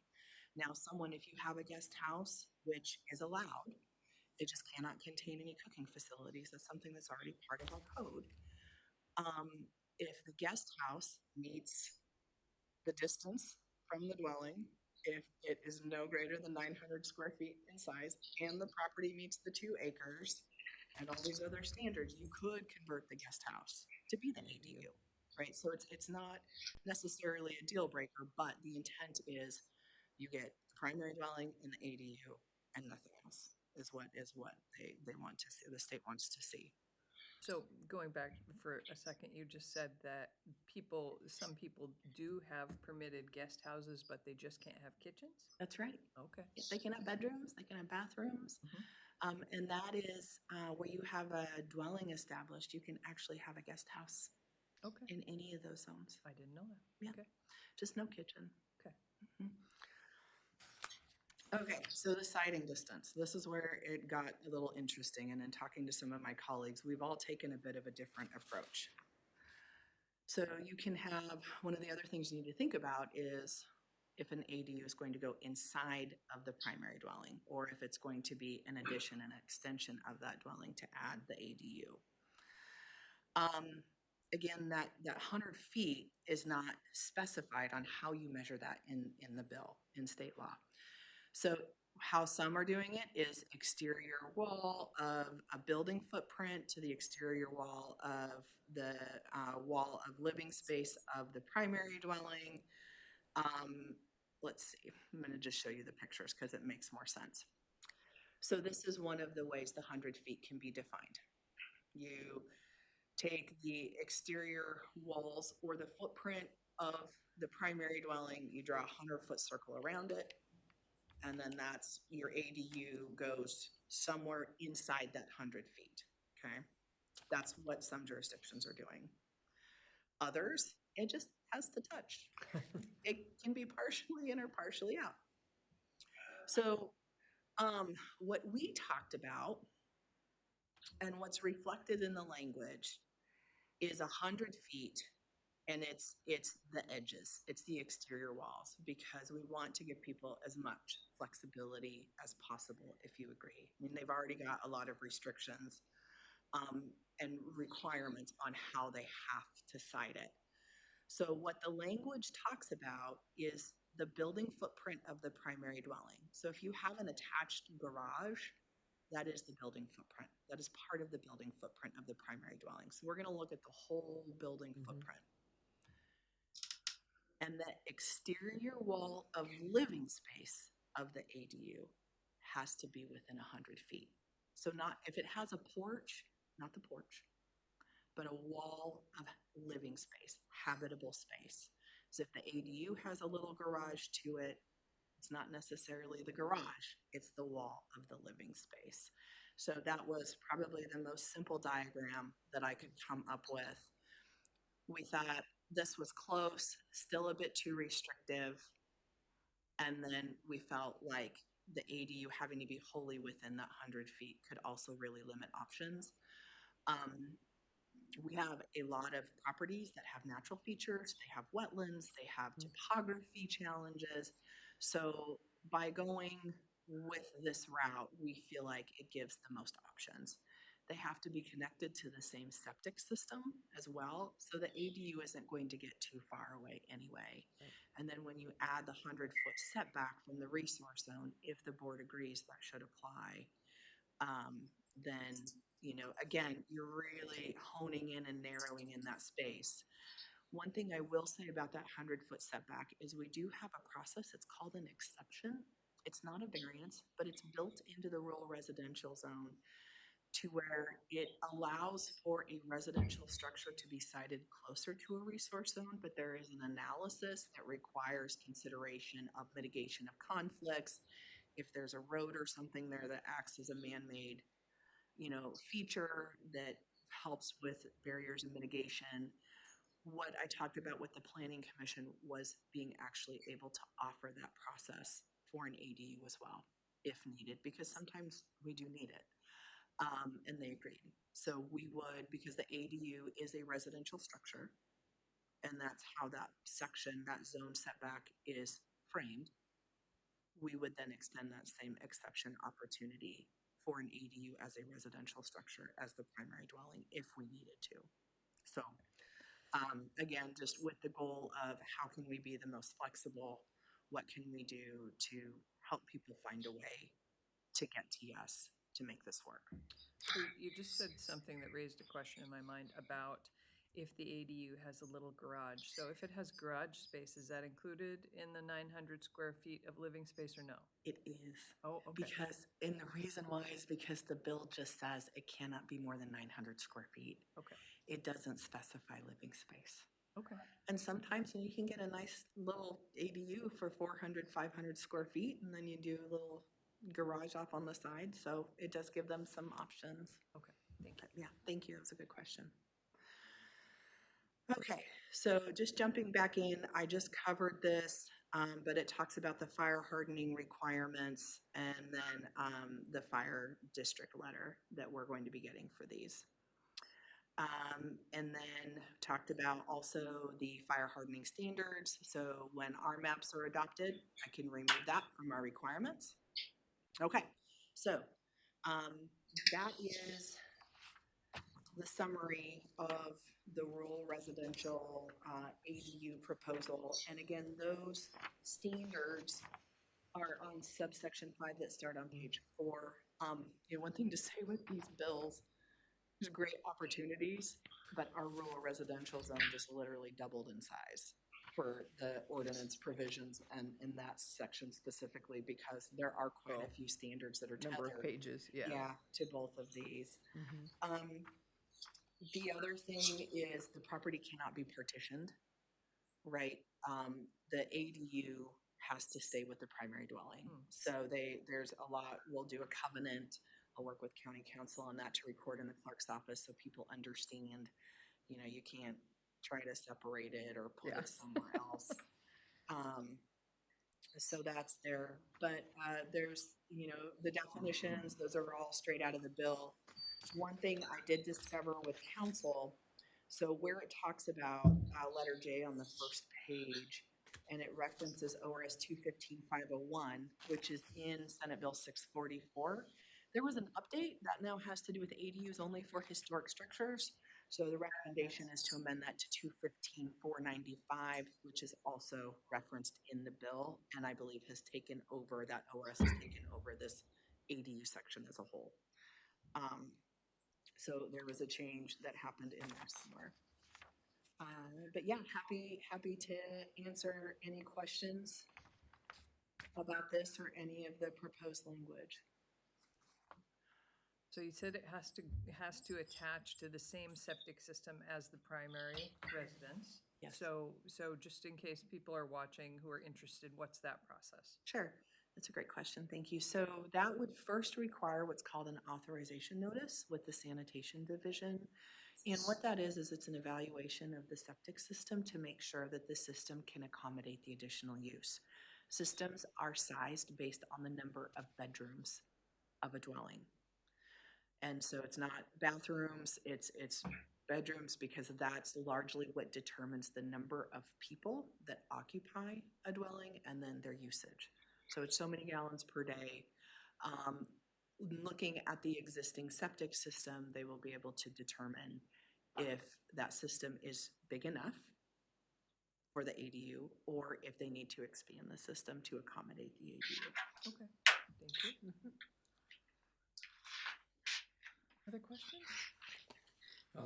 My first question is, and I'm certainly not in a position to go back and second guess all these things.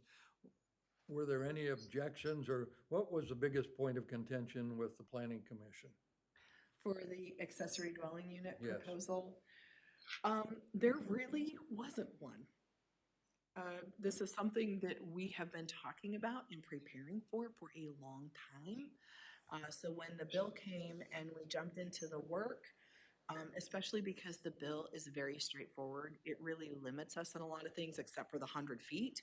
We probably spent the most time about that, and then talking about the wildfire risk mitigation requirements and just making sure that there would be a good process moving forward to confirm those requirements had been met. And you said if we adopt this, then we're the first county in Oregon. The RV stuff, the ADUs. Not the ADUs. just ADUs, the I think we will be the second, maybe the third. The RV stuff, no one has stepped forward to do yet. Deschutes is the only other county that is actively working on it.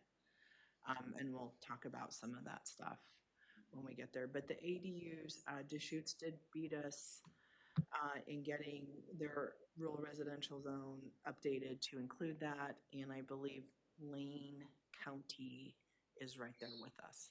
So those are the two. Are we similar to them in terms of language and distances, like the 100-foot? Yes, except for those models of how you measure that. So those came from Deschutes and what they have been working on to figure out how they want to measure that 100 feet. Okay, thank you. I don't have any questions. Okay.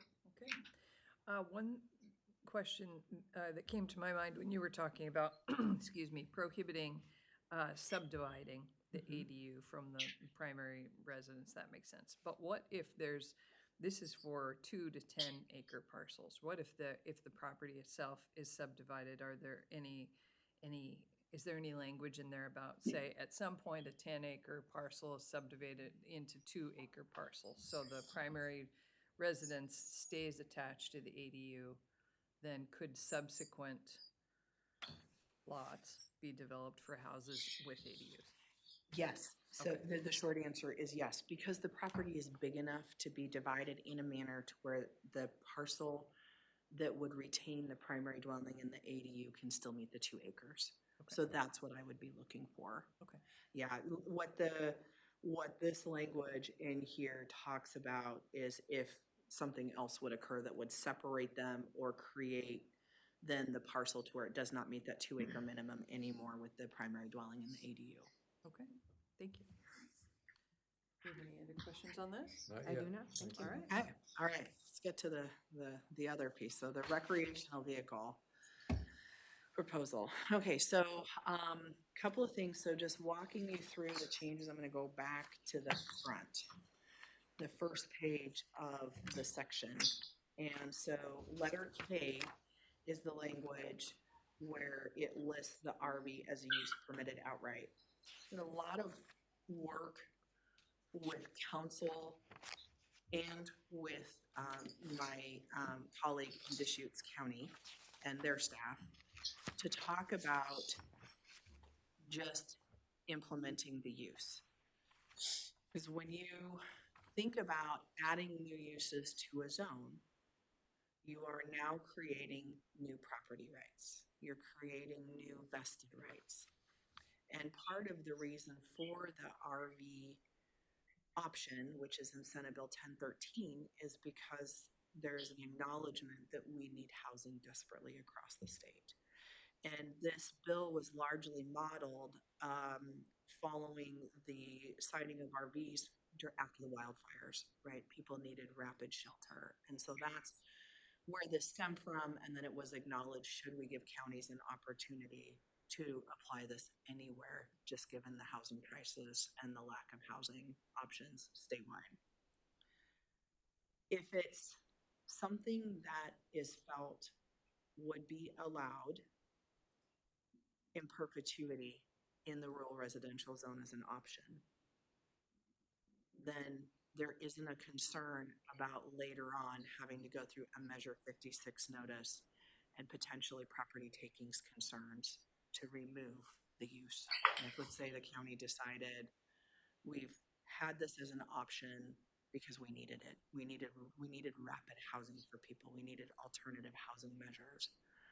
RVs are intended to be for temporary occupancy, but they definitely serve a need and a purpose for what we're looking for today. If the county in the future decided to remove this use as an option because we had enough housing and maybe it was no longer needed, we would have to go through a very different process that would be much harder to pull it out.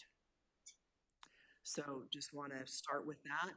That has been the showstopper for everybody. This is why everybody's struggling, is because we know we need it and we want it, but what are those unintended long-term consequences if we decide to remove it one day because we don't need it anymore? Which is a hard scenario to imagine. I suppose Right. it's remotely possible. Sure, yeah. The other pieces with it, enforcement, RV chasing is not unique to Tillamook County. This is the biggest challenge when it comes to enforcement and compliance with every county in the state. So the other concern is, are we inviting more enforcement issues? Are counties, are jurisdictions going to be able to actually manage this and permit these and have a tracking system and do all of the things that need to be done to maintain this use as an option on the internal side of the program? What I feel is that, the department has never shied away from having to do the tough work or the extra work. And if this is something that the commissioners think is appropriate and needed, we will make it work. I have, ways I can address some of the enforcement issues, can come up with a permit tracking system for these so that we will know which ones are lawfully established, which ones are not. To me, I look at this as an opportunity and a path forward for people who want to have an RV, maybe for their kids or for someone else. We're giving them a path to yes. And so maybe it might actually help address some of our code enforcement issues that we don't adequately address right now. Right, because we do have RVs out there currently that we are not actively going to look for.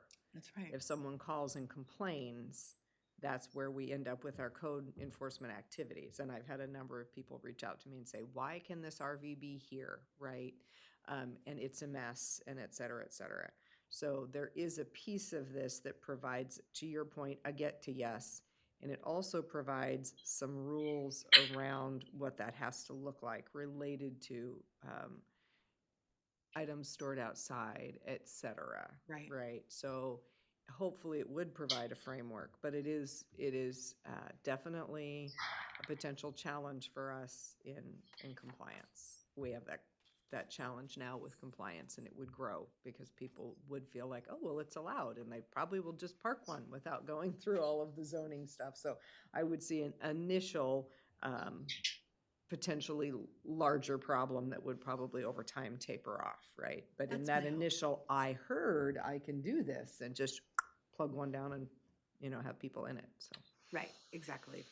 And then the other piece of the conversation is, so what is appropriate for public health, welfare, and safety, especially for the people that are going to be occupying these? Because one of the things about this option is the person who has the primary dwelling on the property could cite the RV and rent the RV to someone else. So we're looking at this not only as someone bringing their own RV on a property, but we're looking at this from the standpoint of someone being able to rent their RV on their property to tenants. And so what is appropriate for public health, welfare, and safety to have this, to allow this to occur?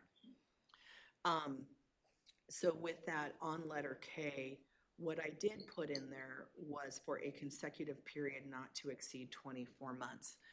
And the reason is, there's a couple of reasons behind that. So the first one is that, and in visiting with council, my thought was, we want to design this like a health hardship RV. We want to check in every 24 months with a new inspection to make sure it's still hooked up properly to the septic system, the electrical components, and going in and doing that inspection to it. This also may help us in the future if the county decides to remove this use. We've permitted it for 24 months, which means when your permit is up, if it's removed, you're done. That, or it could then be a legal non-conforming use, which still though then has that secure path for that property owner moving forward to use that over time, regardless of what the county does or does not do with this use.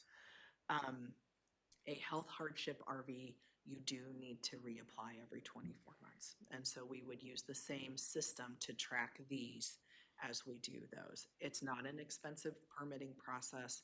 To me, the most important part is to get somebody out there just to make sure everything is still properly hooked up. So we see some pretty crazy things in the field with RVs over time. So just for clarity, I think I understand you, but just for clarity, you're not saying that this could be 24 months and then done. Correct. It would be 24 months and then they'd need to apply for a new permit for another, okay. Yes, unless we remove the use from the rural residential zone at some point and then you run out after your 24 months. Okay. Mary Faith, yeah, that was council's effort to get around possible vested rights arguments by making it like a health hardship and limiting it to the 24-month period. Whether that would stand up remains to be seen, but at least it would give us something to argue. And if I can add, I've spent a lot of time working with Sarah and her predecessors on RVs that we were chasing because they either were, as you mentioned, Commissioner Bell, parked somewhere and derelict and needed to be removed, or some well-intentioned person from the valley had a little chunk of ground somewhere and they just wanted to bring their RV down for the summer and park it there. So it was kind of ironic to me to see, that there was a little bit of policy change here that now we're going to, permit them more, or allow them. So That's a policy decision for you all, but it did catch my attention because it was sort of a different idea, but I understand the rationale behind it is to,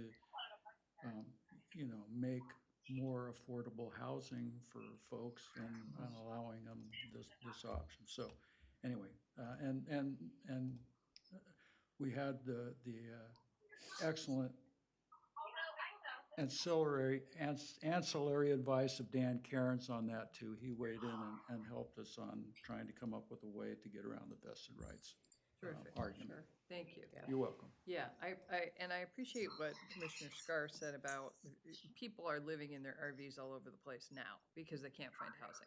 Right. And so this could provide a path to having that be permitted. And I understand that we're not chasing all of those RVs down because there are too many. And but this could make it a permitted use, which would be nice. And Commissioner Bell, Joel's working on an ordinance that, hopefully is going to help us on some of that too in the future. Yeah. Okay. Great, thank you. So just like an ADU, this would be a use permitted outright. This would have clear and objective standards, have a straightforward permitting path forward. Like an ADU, it has to be connected to the septic system. So same process would apply, go through an authorization notice, etc. So the dwelling, there has to be a dwelling on the property and it must be owner occupied. So one of the differences, the ADU ordinance bill does not require the dwelling to be owner occupied. So you could rent them both, not as short-term rentals, but as long-term rentals. But in the RV bill, the dwelling must be owner occupied.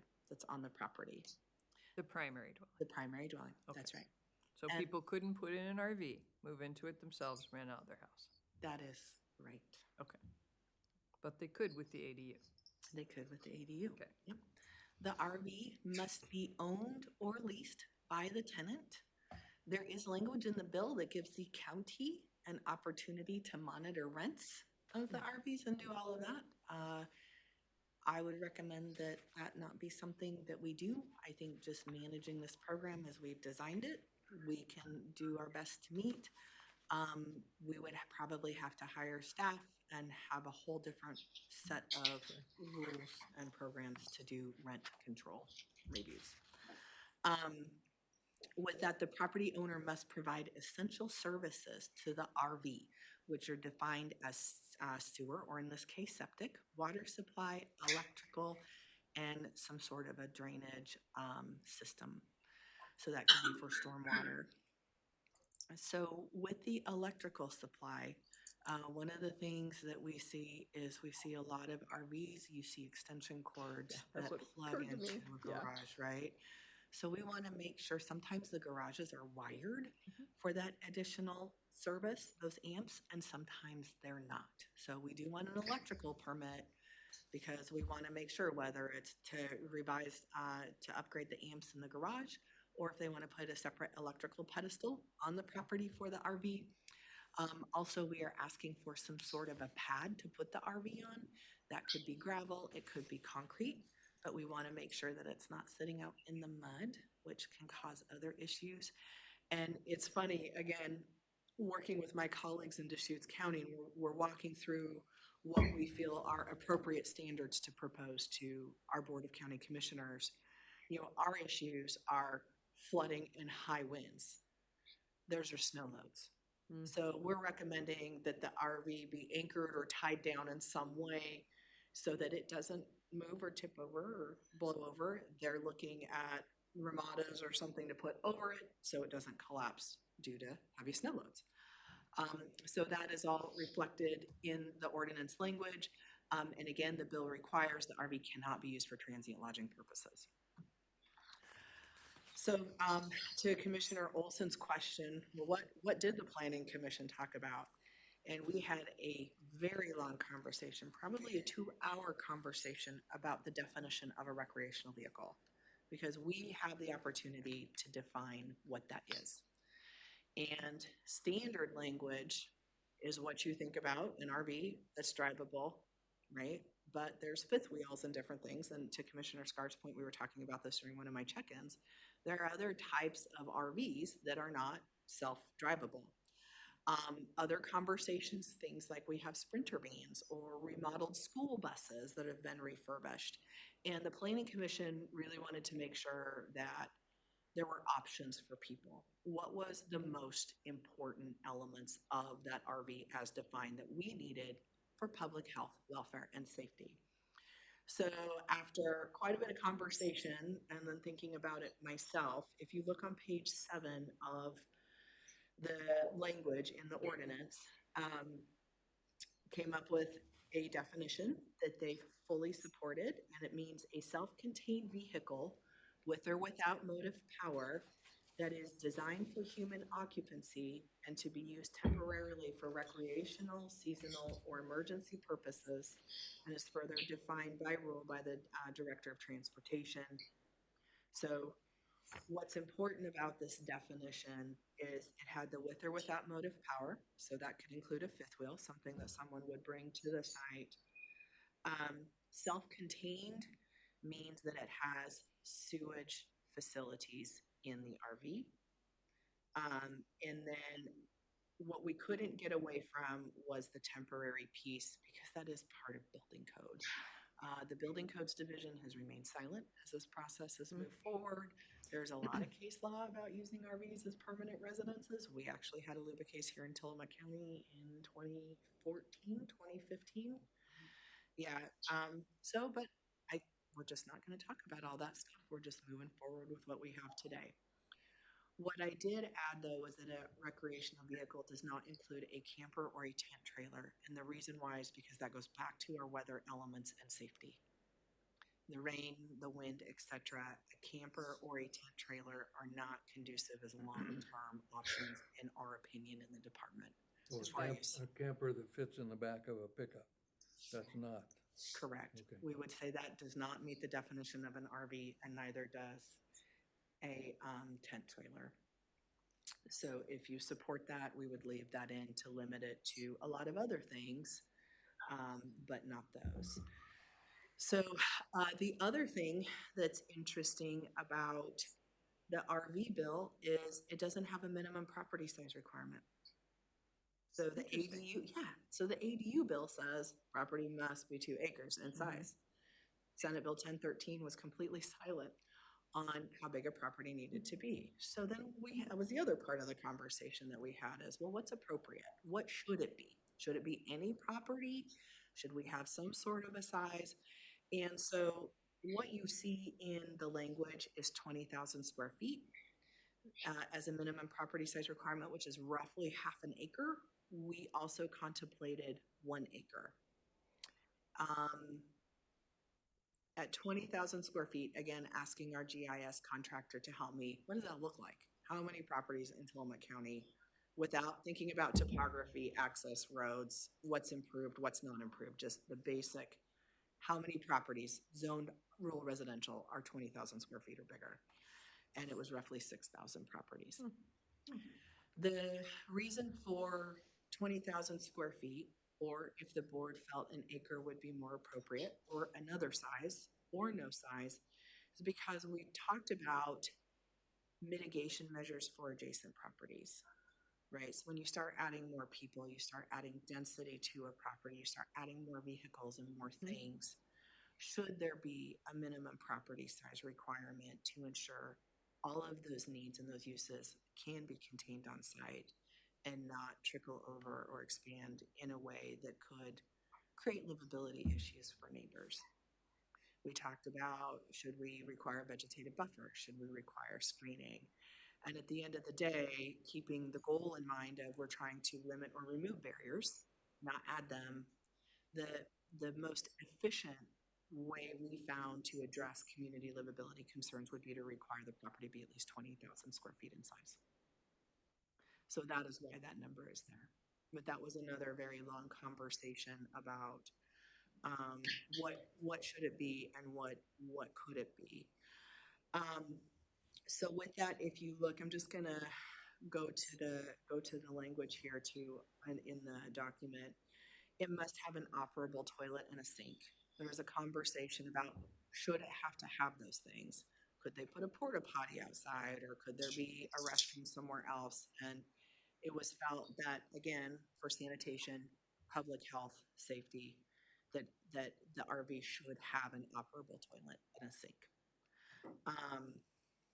With that, we talked about the gravel pad, the sewage.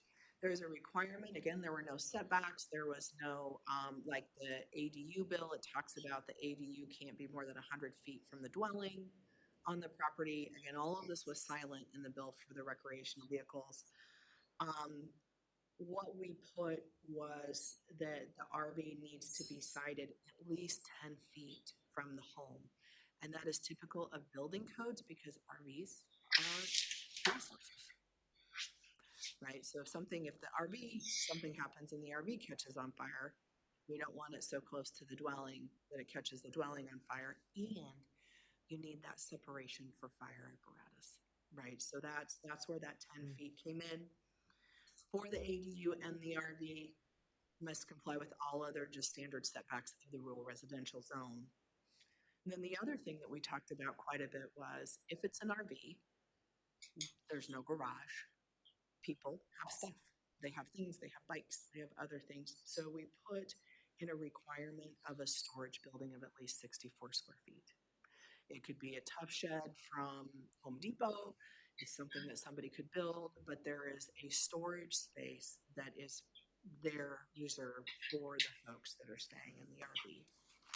Hey, Sarah, you said operable toilet. Would that include a composting toilet? Because I know people who have tiny houses with composting toilet. Question. Yep.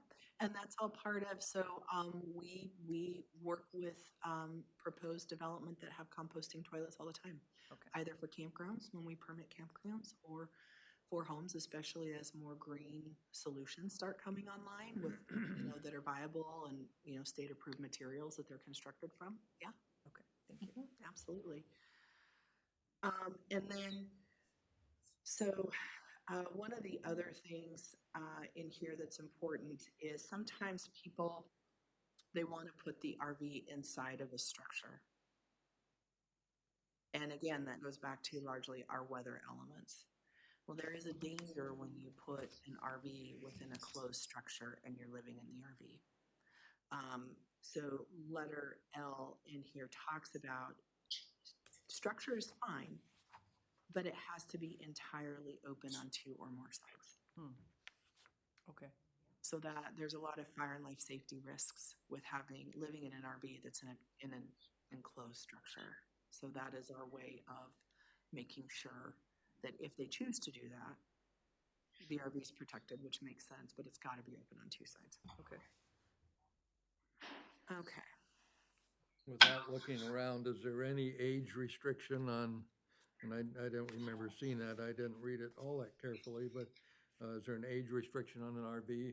I've seen some beaters that are, they should be swept up and taken away. Does that speak to that? It does not. That was another part of the conversation when it comes to, well, what is an RV? And, it could be an old school bus that someone refurbished and, it's nicer than my house now. So I think where we appropriately address that is through the permitting and the inspection process, right? Because that's where we're going to make sure all of these fire and life safety, health safety issues can be addressed. But we're not done. So if there's something you want in here, it's a great time to talk about it. There was a conversation with RVs about limiting occupancy because they are not that big. And I actually steered the planning commission members who wanted to talk about that away from that conversation. One, I don't know how I would enforce that. And 2, if it's a family and a kid wants to have a slumber party or something, I think we do the best we can to appropriately address what we need to address for public health, welfare, and safety, and then leave the rest between the tenant and the landlord. So if you feel differently, please let me know. So that is one thing that did not make it in here. I don't feel differently about that, but going back for a minute, my brain got hung up on the I think you said the state provided for the possibility of managing rents. And I wonder if that was to prevent slumlord situations where somebody, because our need is so dire, that somebody could have a funky old RV and charge $2,500 a month for it. Is that, can you speak to that? Sure. So I can't speak to the rent piece, but I mean, even if you just look at ads on Facebook or on social media, I mean, that scenario is very real. What I can address is the dilapidated RV condition, because we are going to do those inspections. We're going to go look at the RV to make sure it has the operable toilet and sink. I think that's also why it's important to have an inspection every 24 months, is because it gives us an opportunity, like I mentioned early on, to make sure that it's still functioning the way it needs to. When you talk about mold and some things, that's where it gets really tricky with building codes, because we don't regulate mold, right? Sometimes we get those calls and people are like, there's mold all over this rental. And, we feel bad, but we don't have the authority to go in and do anything about it. So I feel like, at least with the RV condition, we can monitor that as best as we can for the benefit of the people that are living in there, right? To your point with that scenario. The only way that we could address the rent is if we did have some sort of rent control program. And if that is something you wanted to consider, I would suggest probably finding someone else to help us do that, like we do for our housing grant and exemption program. And I would suggest that's something challenging to consider, and I think if we're gonna consider it, it goes much broader than the RVs that we're talking about. Oh, for sure. There's a lot of housing out there that is substandard and below substandard, and we're not monitoring or doing any of that work, and I don't know that we want to get into that role. I don't know that we don't. It's something that's been asked before of me in my different roles. But boy, there's a lot of substandard. That said, this is going to be tricky. If we go out and determine that the toilet and the sink are working, but there's a huge hole in the roof, but it's hooked up to proper electrical and sewer, Goes back to the tarp. and then is it okay? Because it sounds like it would be that we have identified toilet, sink, proper sewage and electrical, but if it has, like I said, if it's leaking through the roof, if the door no longer closes, if the windows are broken, these are things that are not on our list of habitability in this particular situation, correct? It's correct.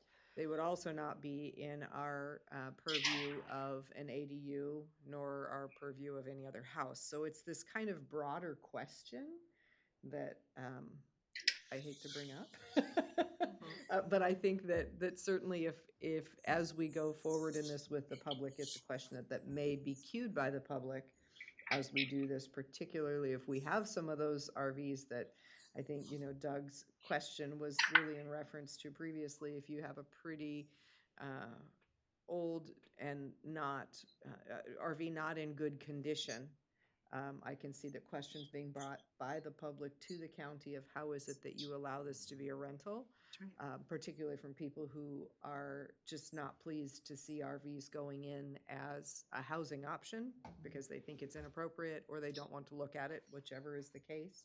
So there is a can of worms here that can potentially be opened, and I think that's probably why we are the first county in the state to even consider this.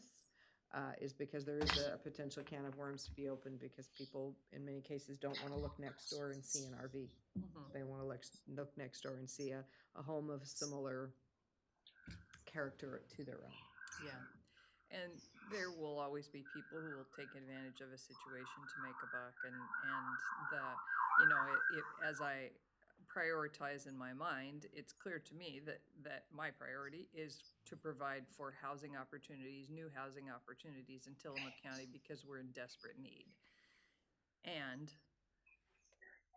we also have a problem with with the quality of rentals, the poor quality of some rentals, and the excessive prices people are paying for them, which causes them to be extremely overcrowded because it may take 6 or 8 Yes. people to be able to pay the rent. Right. So, so we may be contributing to that issue as we contribute to the supply of rentals in the county. So I don't know that I want to tie the solution to this, Yeah. but I think it's worth talking about. It's certainly worth thinking about. Yeah.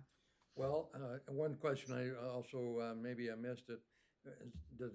On the RVs, is there anything that speaks to refrigeration? No. So, okay, so I didn't miss it then. No, and that's, you know, again, talking about, well, what is an RV? What should it be? You know, we had a big conversation about cooking facilities.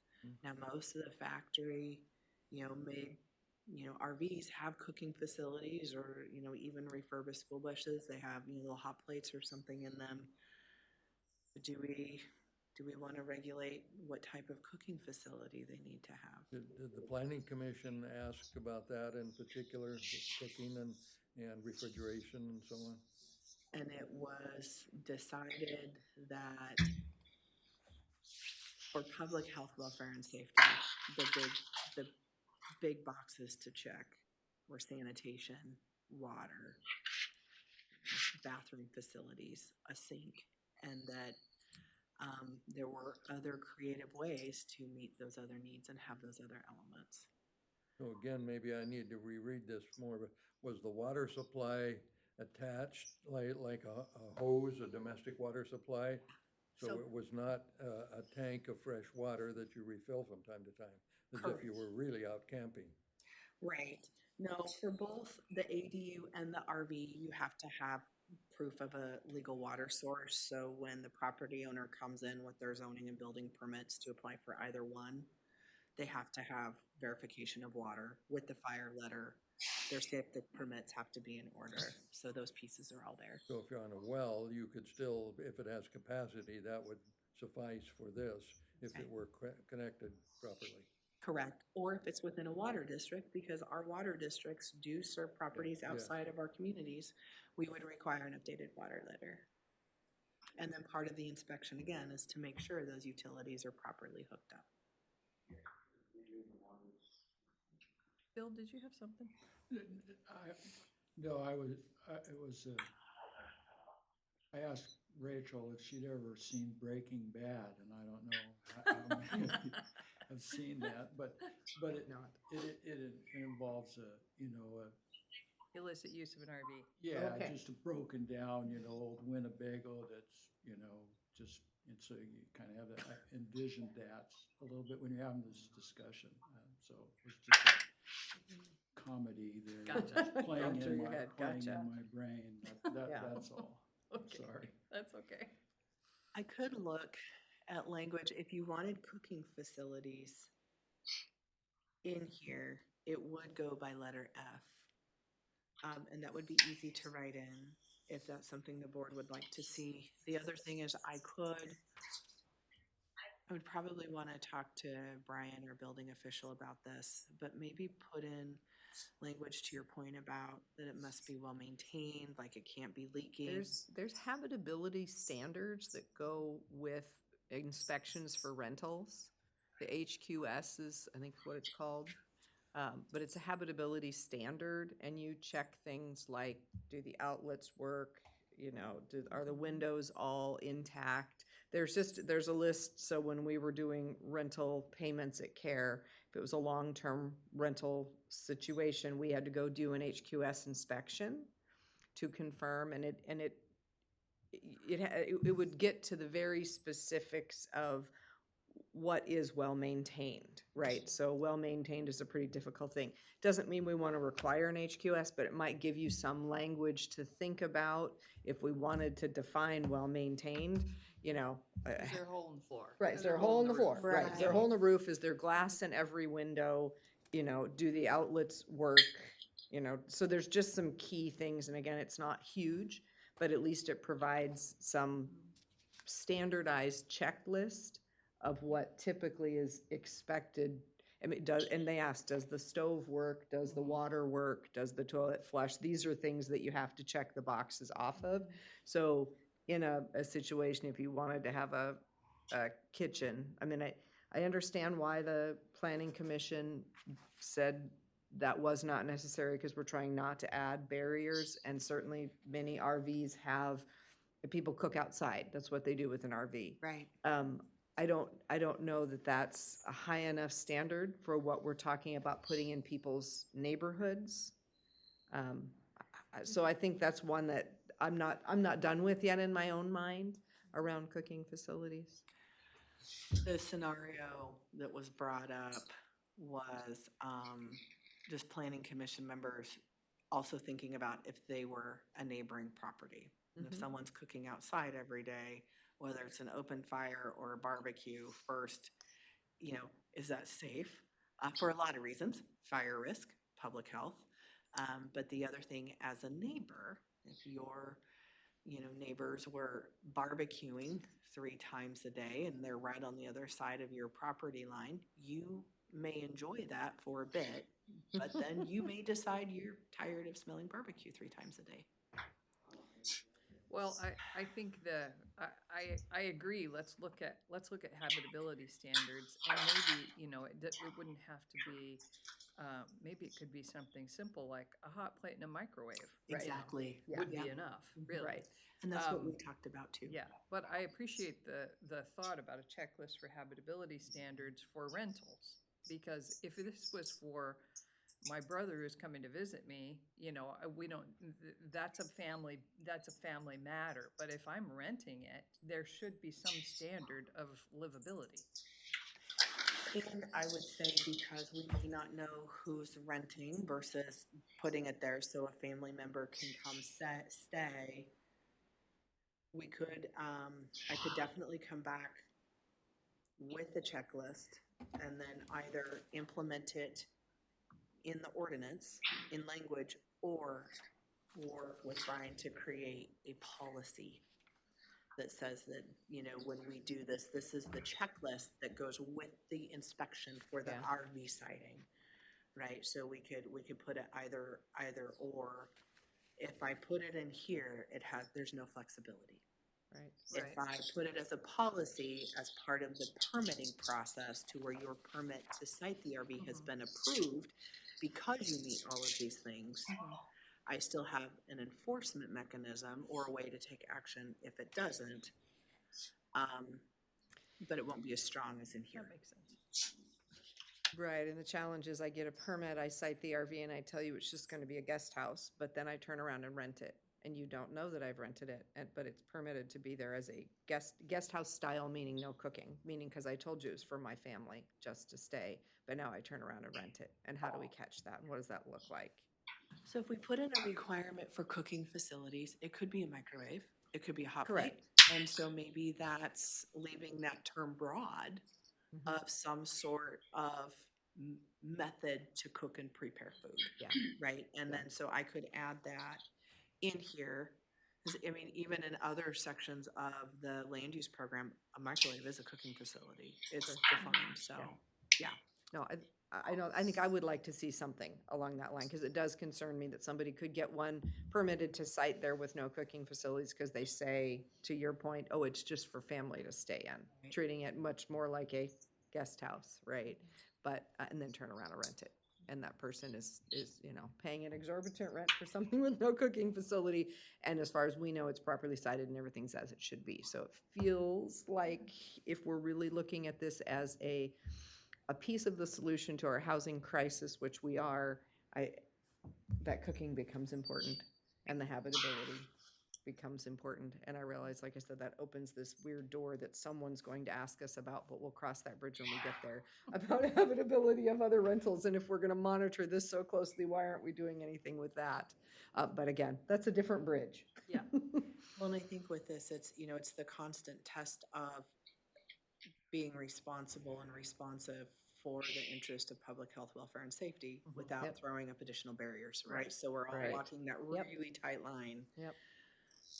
So, yeah, there was a lot of conversation about cooking facilities. I think I could come up with something and bring it back to you that would address that. And then I will research a checklist for habitability, work with the building division, and then come back with a proposal for you to consider.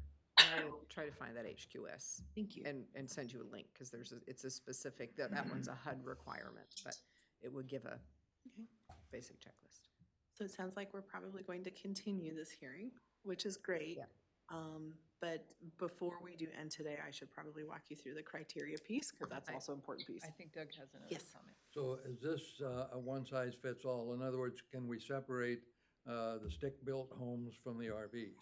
Or is it a whole, we do with the whole thing one way or another?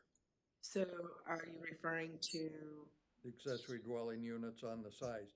So you have the 2-acre and the 10-acre, but the first conversation was about a structure of 900 or Yep. fewer square feet. And then the second is the RV. yes, And I'm less comfortable with the RV. I'd like a little more time to think that one through, Certainly. for at least for my part. Mhm. I think there are too many issues, not the least of which is if we say, okay, it's all right to put a junker out here and we're not too worried about it if it collapses under its own weight. I don't think that's gonna be a very popular decision across the county, notwithstanding our housing shortage.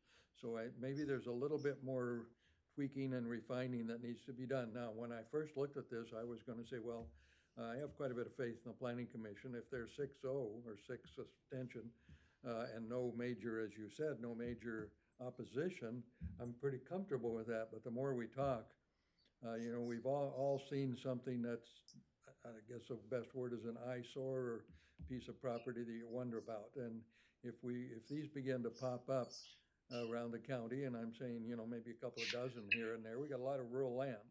And then people look back to the county commission, well, you guys said it was okay to populate the county with junkers. I think that's a policy mistake. I don't think we're done. okay. Okay. Yeah, I think we agree we're not done. I think that's part of that habitability and other quality Yes. sort of review, that we want to be clear they're I safe. don't want to overregulate it either, sometimes a heavy hand of government says, well, unless it's painted a certain color, you can't move in. Well, I think maybe somewhere there's a line that makes sense and goes a little too far, my opinion.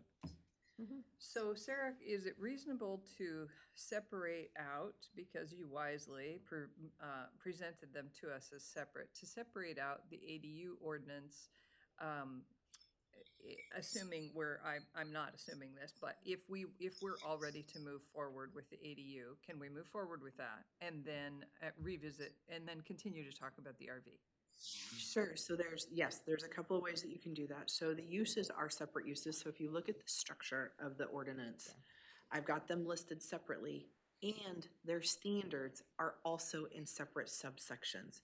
So you can adjust them, you can pull one out.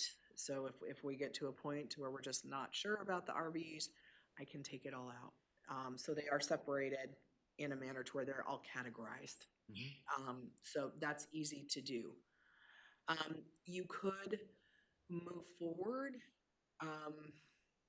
and approve only the ADU. I could spend more time working with the recreational vehicle section. What I would probably do though is assign it a different application number. So the motion would have to reflect moving forward with the ADUs, not the RVs. I would assign this a different number. And then when we're ready to bring it back to hearing, I would go through the process again to do that, put it in the paper, et cetera. I know that creates extra work for you, but I'm leaning in that direction unless you tell us why we wouldn't want to do it that way. Just because I think we've been waiting for the ADU piece for a long time. People in the community have been waiting for it for a long time, and it seems pretty solid, like you buttoned it up well. And the RV piece, we obviously have questions. So I don't know how long it'll take us to resolve those questions, but I don't want to hang up the ADU piece while we work on it. I would agree with that. I'll be honest, I'm nervous about this too. It's not perfect. The RV piece is not perfect, and there's a reason why. It's only us and Deschutes that are trying to bravely forge ahead because we want to address our housing needs. So no, I'm very happy to do the extra work. I think it's important, and this is a big decision. You need to feel Yeah. good about what you're doing. Okay. So what we could do is I need to amend that first statutory reference for the ADU in letter J to take out that ORS 215-501 and adjust that to the 495. If there's no other changes or questions to the ADU standards, which are largely prescriptive, they didn't give me much to work with. Excuse me. I can bring that back and then take direction to continue to refine the RV elements and then bring those back to you at a later date when we're ready. Having extra time to continue to work with Deschutes, see what their council and commissions are doing might also be a good idea. Yeah. To your point about people interested in the ADUs, the way the ordinance works is unless we declare a state of emergency, regulations don't go into effect until 90 days after they're adopted. So if we want to do the ADU stuff, we should probably hurry along. Okay. So in terms of our process here today, if we're done asking Sarah questions, please. So back to the ADUs, and I understand now, if I own 10 acres and I want to build an ADU, then I'll come to your office and there'll be certain criteria like you're gonna build anything. Right. And it will be structurally sound and then looked at by the engineers and so on. What if I have something there that's used to be a woodshed and I want to clean it up a little bit and call it an ADU? What is that process? Sure. So we would require a building permit and you'd have to bring it up to building code for habitable space. So So it's the same as, it's just an existing structure that may or may not be accessible or acceptable. Right. So, okay, so that was my only question. So you start from scratch or you take what's there. In any case, you have to get a building permit and meet certain criteria. So then I'm comfortable in hearing that with the ADU part of it, not with the RV. So that's where I am. Thank you. if it's in an area of special flood hazard, you need a floodplain development permit to do the work, you still need that. If you need a geologic hazard report, you still need those things. If you need to put a foundation in the woodshed, we're gonna wanna see the plans that show that, or converting a garage, putting that extra sheetrock up, you know. Fire hardening. That's right, yeah, the fire hardening standards, so, yeah, there's a lot to it, but, you know, I think the way that, even with the limitations in the bill, there's still a lot of flexibility that we can extend through permitting. We just gotta make sure it meets building code requirements and those standards. Okay, thank you. Totally, well, related, but not necessarily in the ordinance. I know there's been conversation about would it be possible to have pre-approved, preset plans for these things? And is that something that we're looking at moving forward as well? We are in conversations with the Building Codes Division and wanting to partner with them on just standard sets of plans that they've already been reviewed and approved, and they're shovel-ready projects. Perfect. So, yeah, unfortunately, I don't have a solid timeline on that, Sure. but yeah, we are definitely pursuing that opportunity. I think it's possible that some other counties have that already. We might just be able to borrow from their programs. I Googled it at one point and I thought Multnomah County came up. I'll Don't double quote me check on that. I'm not And, sure. and I'm trying to remember, there was a builder here locally who said, you know, we would be happy to help, like, contribute plans that we've used for something like that are already, you know, engineered and done and whatever. So I'll try to remember dig that one out of my head as to who that builder was. One of the things that Parker has done too is he's meeting architects and developers outside of our area. Sorry. Okay. I was like, Cecilia. Is the sky falling? Some of those groups Yeah. are also interested in partnering with us, not only for ADUs, but for single-family dwellings, designs for tiny homes and different things, so. Thank Lots you. of Sorry, good work didn't in the take us down a pipeline. different, around a bunny trail, but I know that's been part of the conversation. And in terms of timing and how quickly people might be able to take advantage of this. Yeah. For sure. Okay, so for our process here, if we're done asking Sarah for comments or questions, then I think we close this part, we open the public hearing momentarily. I need to finish the criteria discussion. And then, Okay. yes, you are correct, Commissioner Bell, thank you. So there are 4 criteria that need to be considered by the decision maker as we move forward with this review.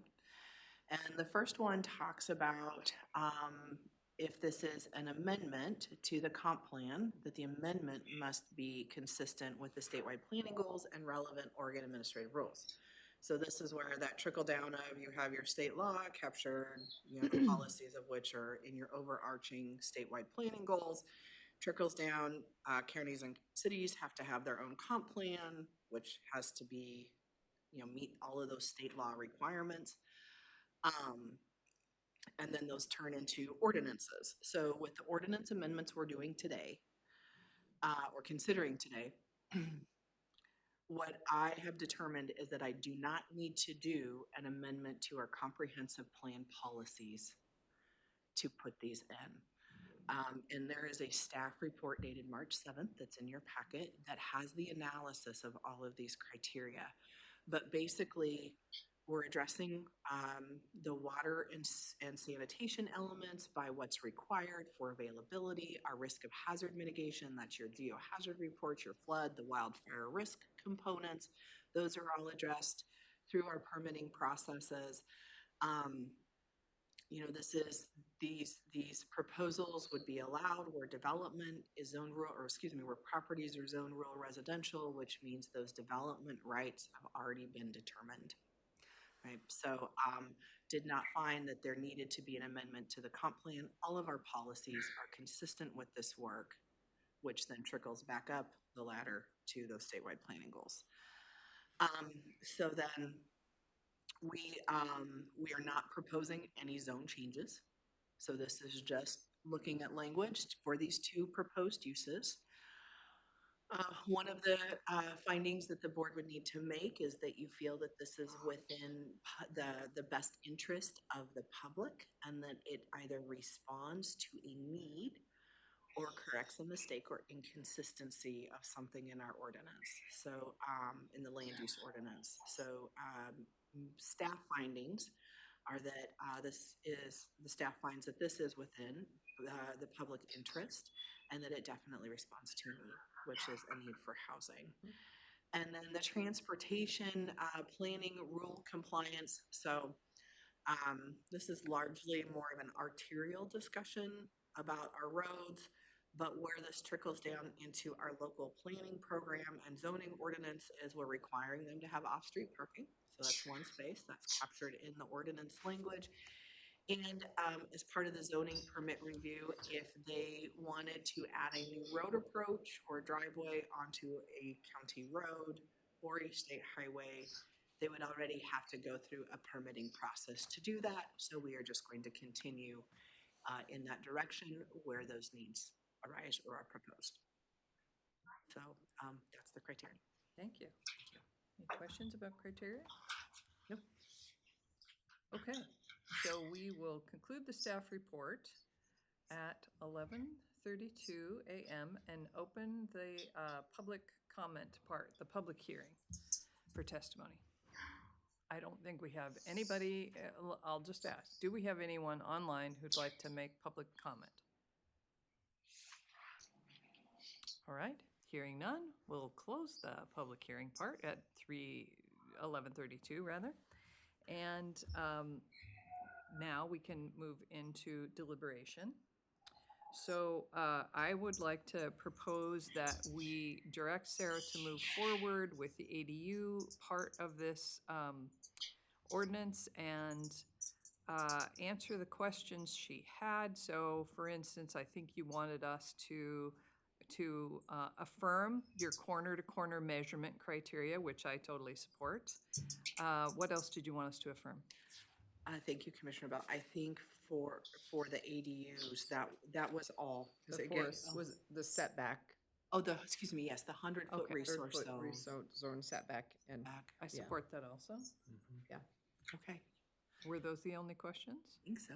Okay, so if Am I reading our board correctly that we're ready to vote on that next week with, if Sarah comes back to us with ADUs only. ADUs only. ADUs only. And separating out the RVs are RVs. down the road a bit Yes, more, yes. yes. I'd like a fairly comprehensive work session or discussion as we've just done on the RVs, and I'll do a little more homework. But the others, yes, I'm ready to go forward. Okay, Yes. okay. Thank you. So what I will do is I am going to do one more amendment. I'm going to pull all of the RV pieces out for now, so we can update the rural residential zone with the ADU language.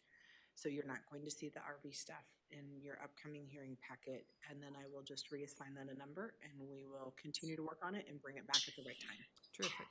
And I just want to say that I'm very grateful for the work of our planning commission, very much so. And I respect their work and know that they put a lot of time into this. And so I want people to know that we're grateful for the work, and we just want to continue the discussion on RVs.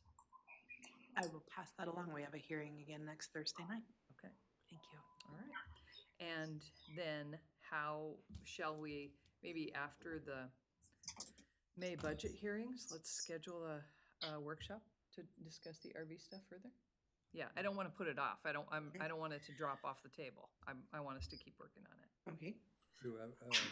So you said 90 days, so if we take that up in the middle of May, and we find something that works for the RV, we're actually talking clear the end of summer, realistically, unless we declare some sort of an emergency. And That is correct. I'm not sure well, I guess we can discuss that then, but, so this is not this is a summer project, really goes through fall, so to speak. Right, although I think we would have a valid argument for saying that we have a housing crisis, which is an emergency. And that may well be the case, that's why I said, so if we're all satisfied that we've amended it, or we have language that we think works, we could make it effective almost immediately by declaring an emergency, and then that comes into effect quickly. Yes, and we've done that for flood hazard overlay zone amendments and other things when FEMA's required us to update our. Well, that might make sense, well, we'll see how it plays out. We'll see how but, it plays out. You know, and for go the from there. entire summer to say, well, we're Right. just sitting on it, that might be a mistake. Right, I agree. Yeah, and did not the governor declare a statewide housing emergency? Right, just, yes, okay. Okay. So should we continue this to a date and time certain? Do you want to do this next week? Yes, Do you want please. Okay. Okay, so, what time? Let's do it yes. I think you need to consult with Debbie and see what other public hearings we have.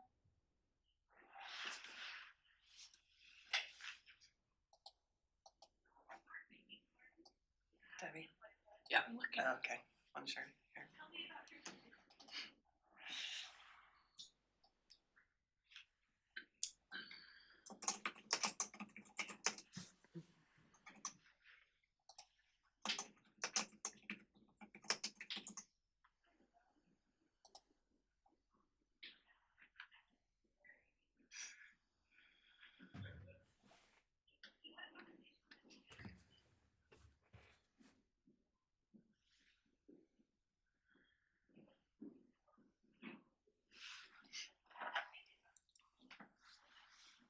I feel like we should have Jeopardy music. I know.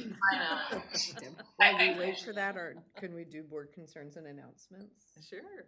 Just thinking to fill the space. Not that we don't all have a little moment of quiet like we take before our meetings for meditation, but. Okay, well, do you have board concerns? No, I don't. I think we have a couple of executive sessions. We can discuss things there, but no, nothing for now. Thank you. Okay, board concerns? No board concern, thank you. Okay. So the announcements, upcoming announcements are, the commissioners will hold a board briefing today, Wednesday, May 1st, 2024 at 2 p.m. to discuss weekly commissioner updates. The meeting will be held in the Board of Commissioners Meeting Room 106 in the Tillamook County Courthouse, 201 Laurel Avenue, Tillamook. The teleconference number is 971-254-3149, conference ID 866-914-607#. The Commissioners will hold its regular leadership team meeting on Monday, May 6th, 2024 at 9 a.m. The meeting will be held in the Board of Commissioners Meeting Room 106, as described above. The commissioners will hold a workshop to discuss water and sewer issues across Tillamook County on Tuesday, May 7th, 2024 at 2 p.m.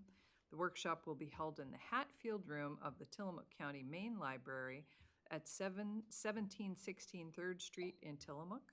The teleconference number is 1-971-254-3149, conference ID 658-144-194#. And the commissioners will hold a budget committee meeting on Wednesday, May 8th, 2024 at 2 p.m. The meeting will be held in the Board of Commissioners Meeting Room 106 at Tillamook County Courthouse. There is no board briefing scheduled for Wednesday, May 8th, because we'll be in a budget committee meeting instead. The commissioners will hold a solid waste service district budget meeting Friday, May 10th, 2024 at 10 a.m. in the Board of Commissioners Meeting Room. All of these announcements and all of these teleconference numbers, et cetera, are on our website, the county website, Board of Commissioners page. And we look forward to people joining us for them. Debbie, do you have any? I don't see anything. I have limited access to one of the calendars, but I don't see anything that would preclude it at this point. For next week's Yes. board meeting? Yes. Okay. All right. Shall we Does continue that work this? then? Yeah. Okay. Okay, so we'll continue the ADU part of this for next week's board meeting. And then we'll look ahead to schedule a workshop later in May. Okay. And is that a 10 a.m. time certain For next week? for next week? I think if you're continuing a hearing, you should state the time, so she doesn't have to renotice. Okay, so I think 10 a.m. is fine, is good, if, assuming Debbie doesn't see any conflicts. I don't see. Okay. Okay. All right. Thank you. Thank Well, you, thank Sarah. you. It's a big Thank body you. of work Yeah. for you and the planning commission Yeah. has been referenced, and we appreciate it. Truly, and also that, you know, we are forging ahead in ways that Tillamook County has been forging ahead to address our housing crisis. And so thanks for doing that work. I think there are, you know, it's a strategy of certain governments to wait for everybody else to work out all the kinks and then follow suit once everybody else has figured it out, figured everything out. But I appreciate that we're forging ahead because we genuinely have a crisis. So, thank you. My pleasure. All right. Okay, then we will close this public hearing, 11:41. Can I just adjourn the board meeting, or do I need to reconvene it in order to adjourn it? We have a couple of Executive session. Okay, all right, so I reconvene the board meeting at 11:40.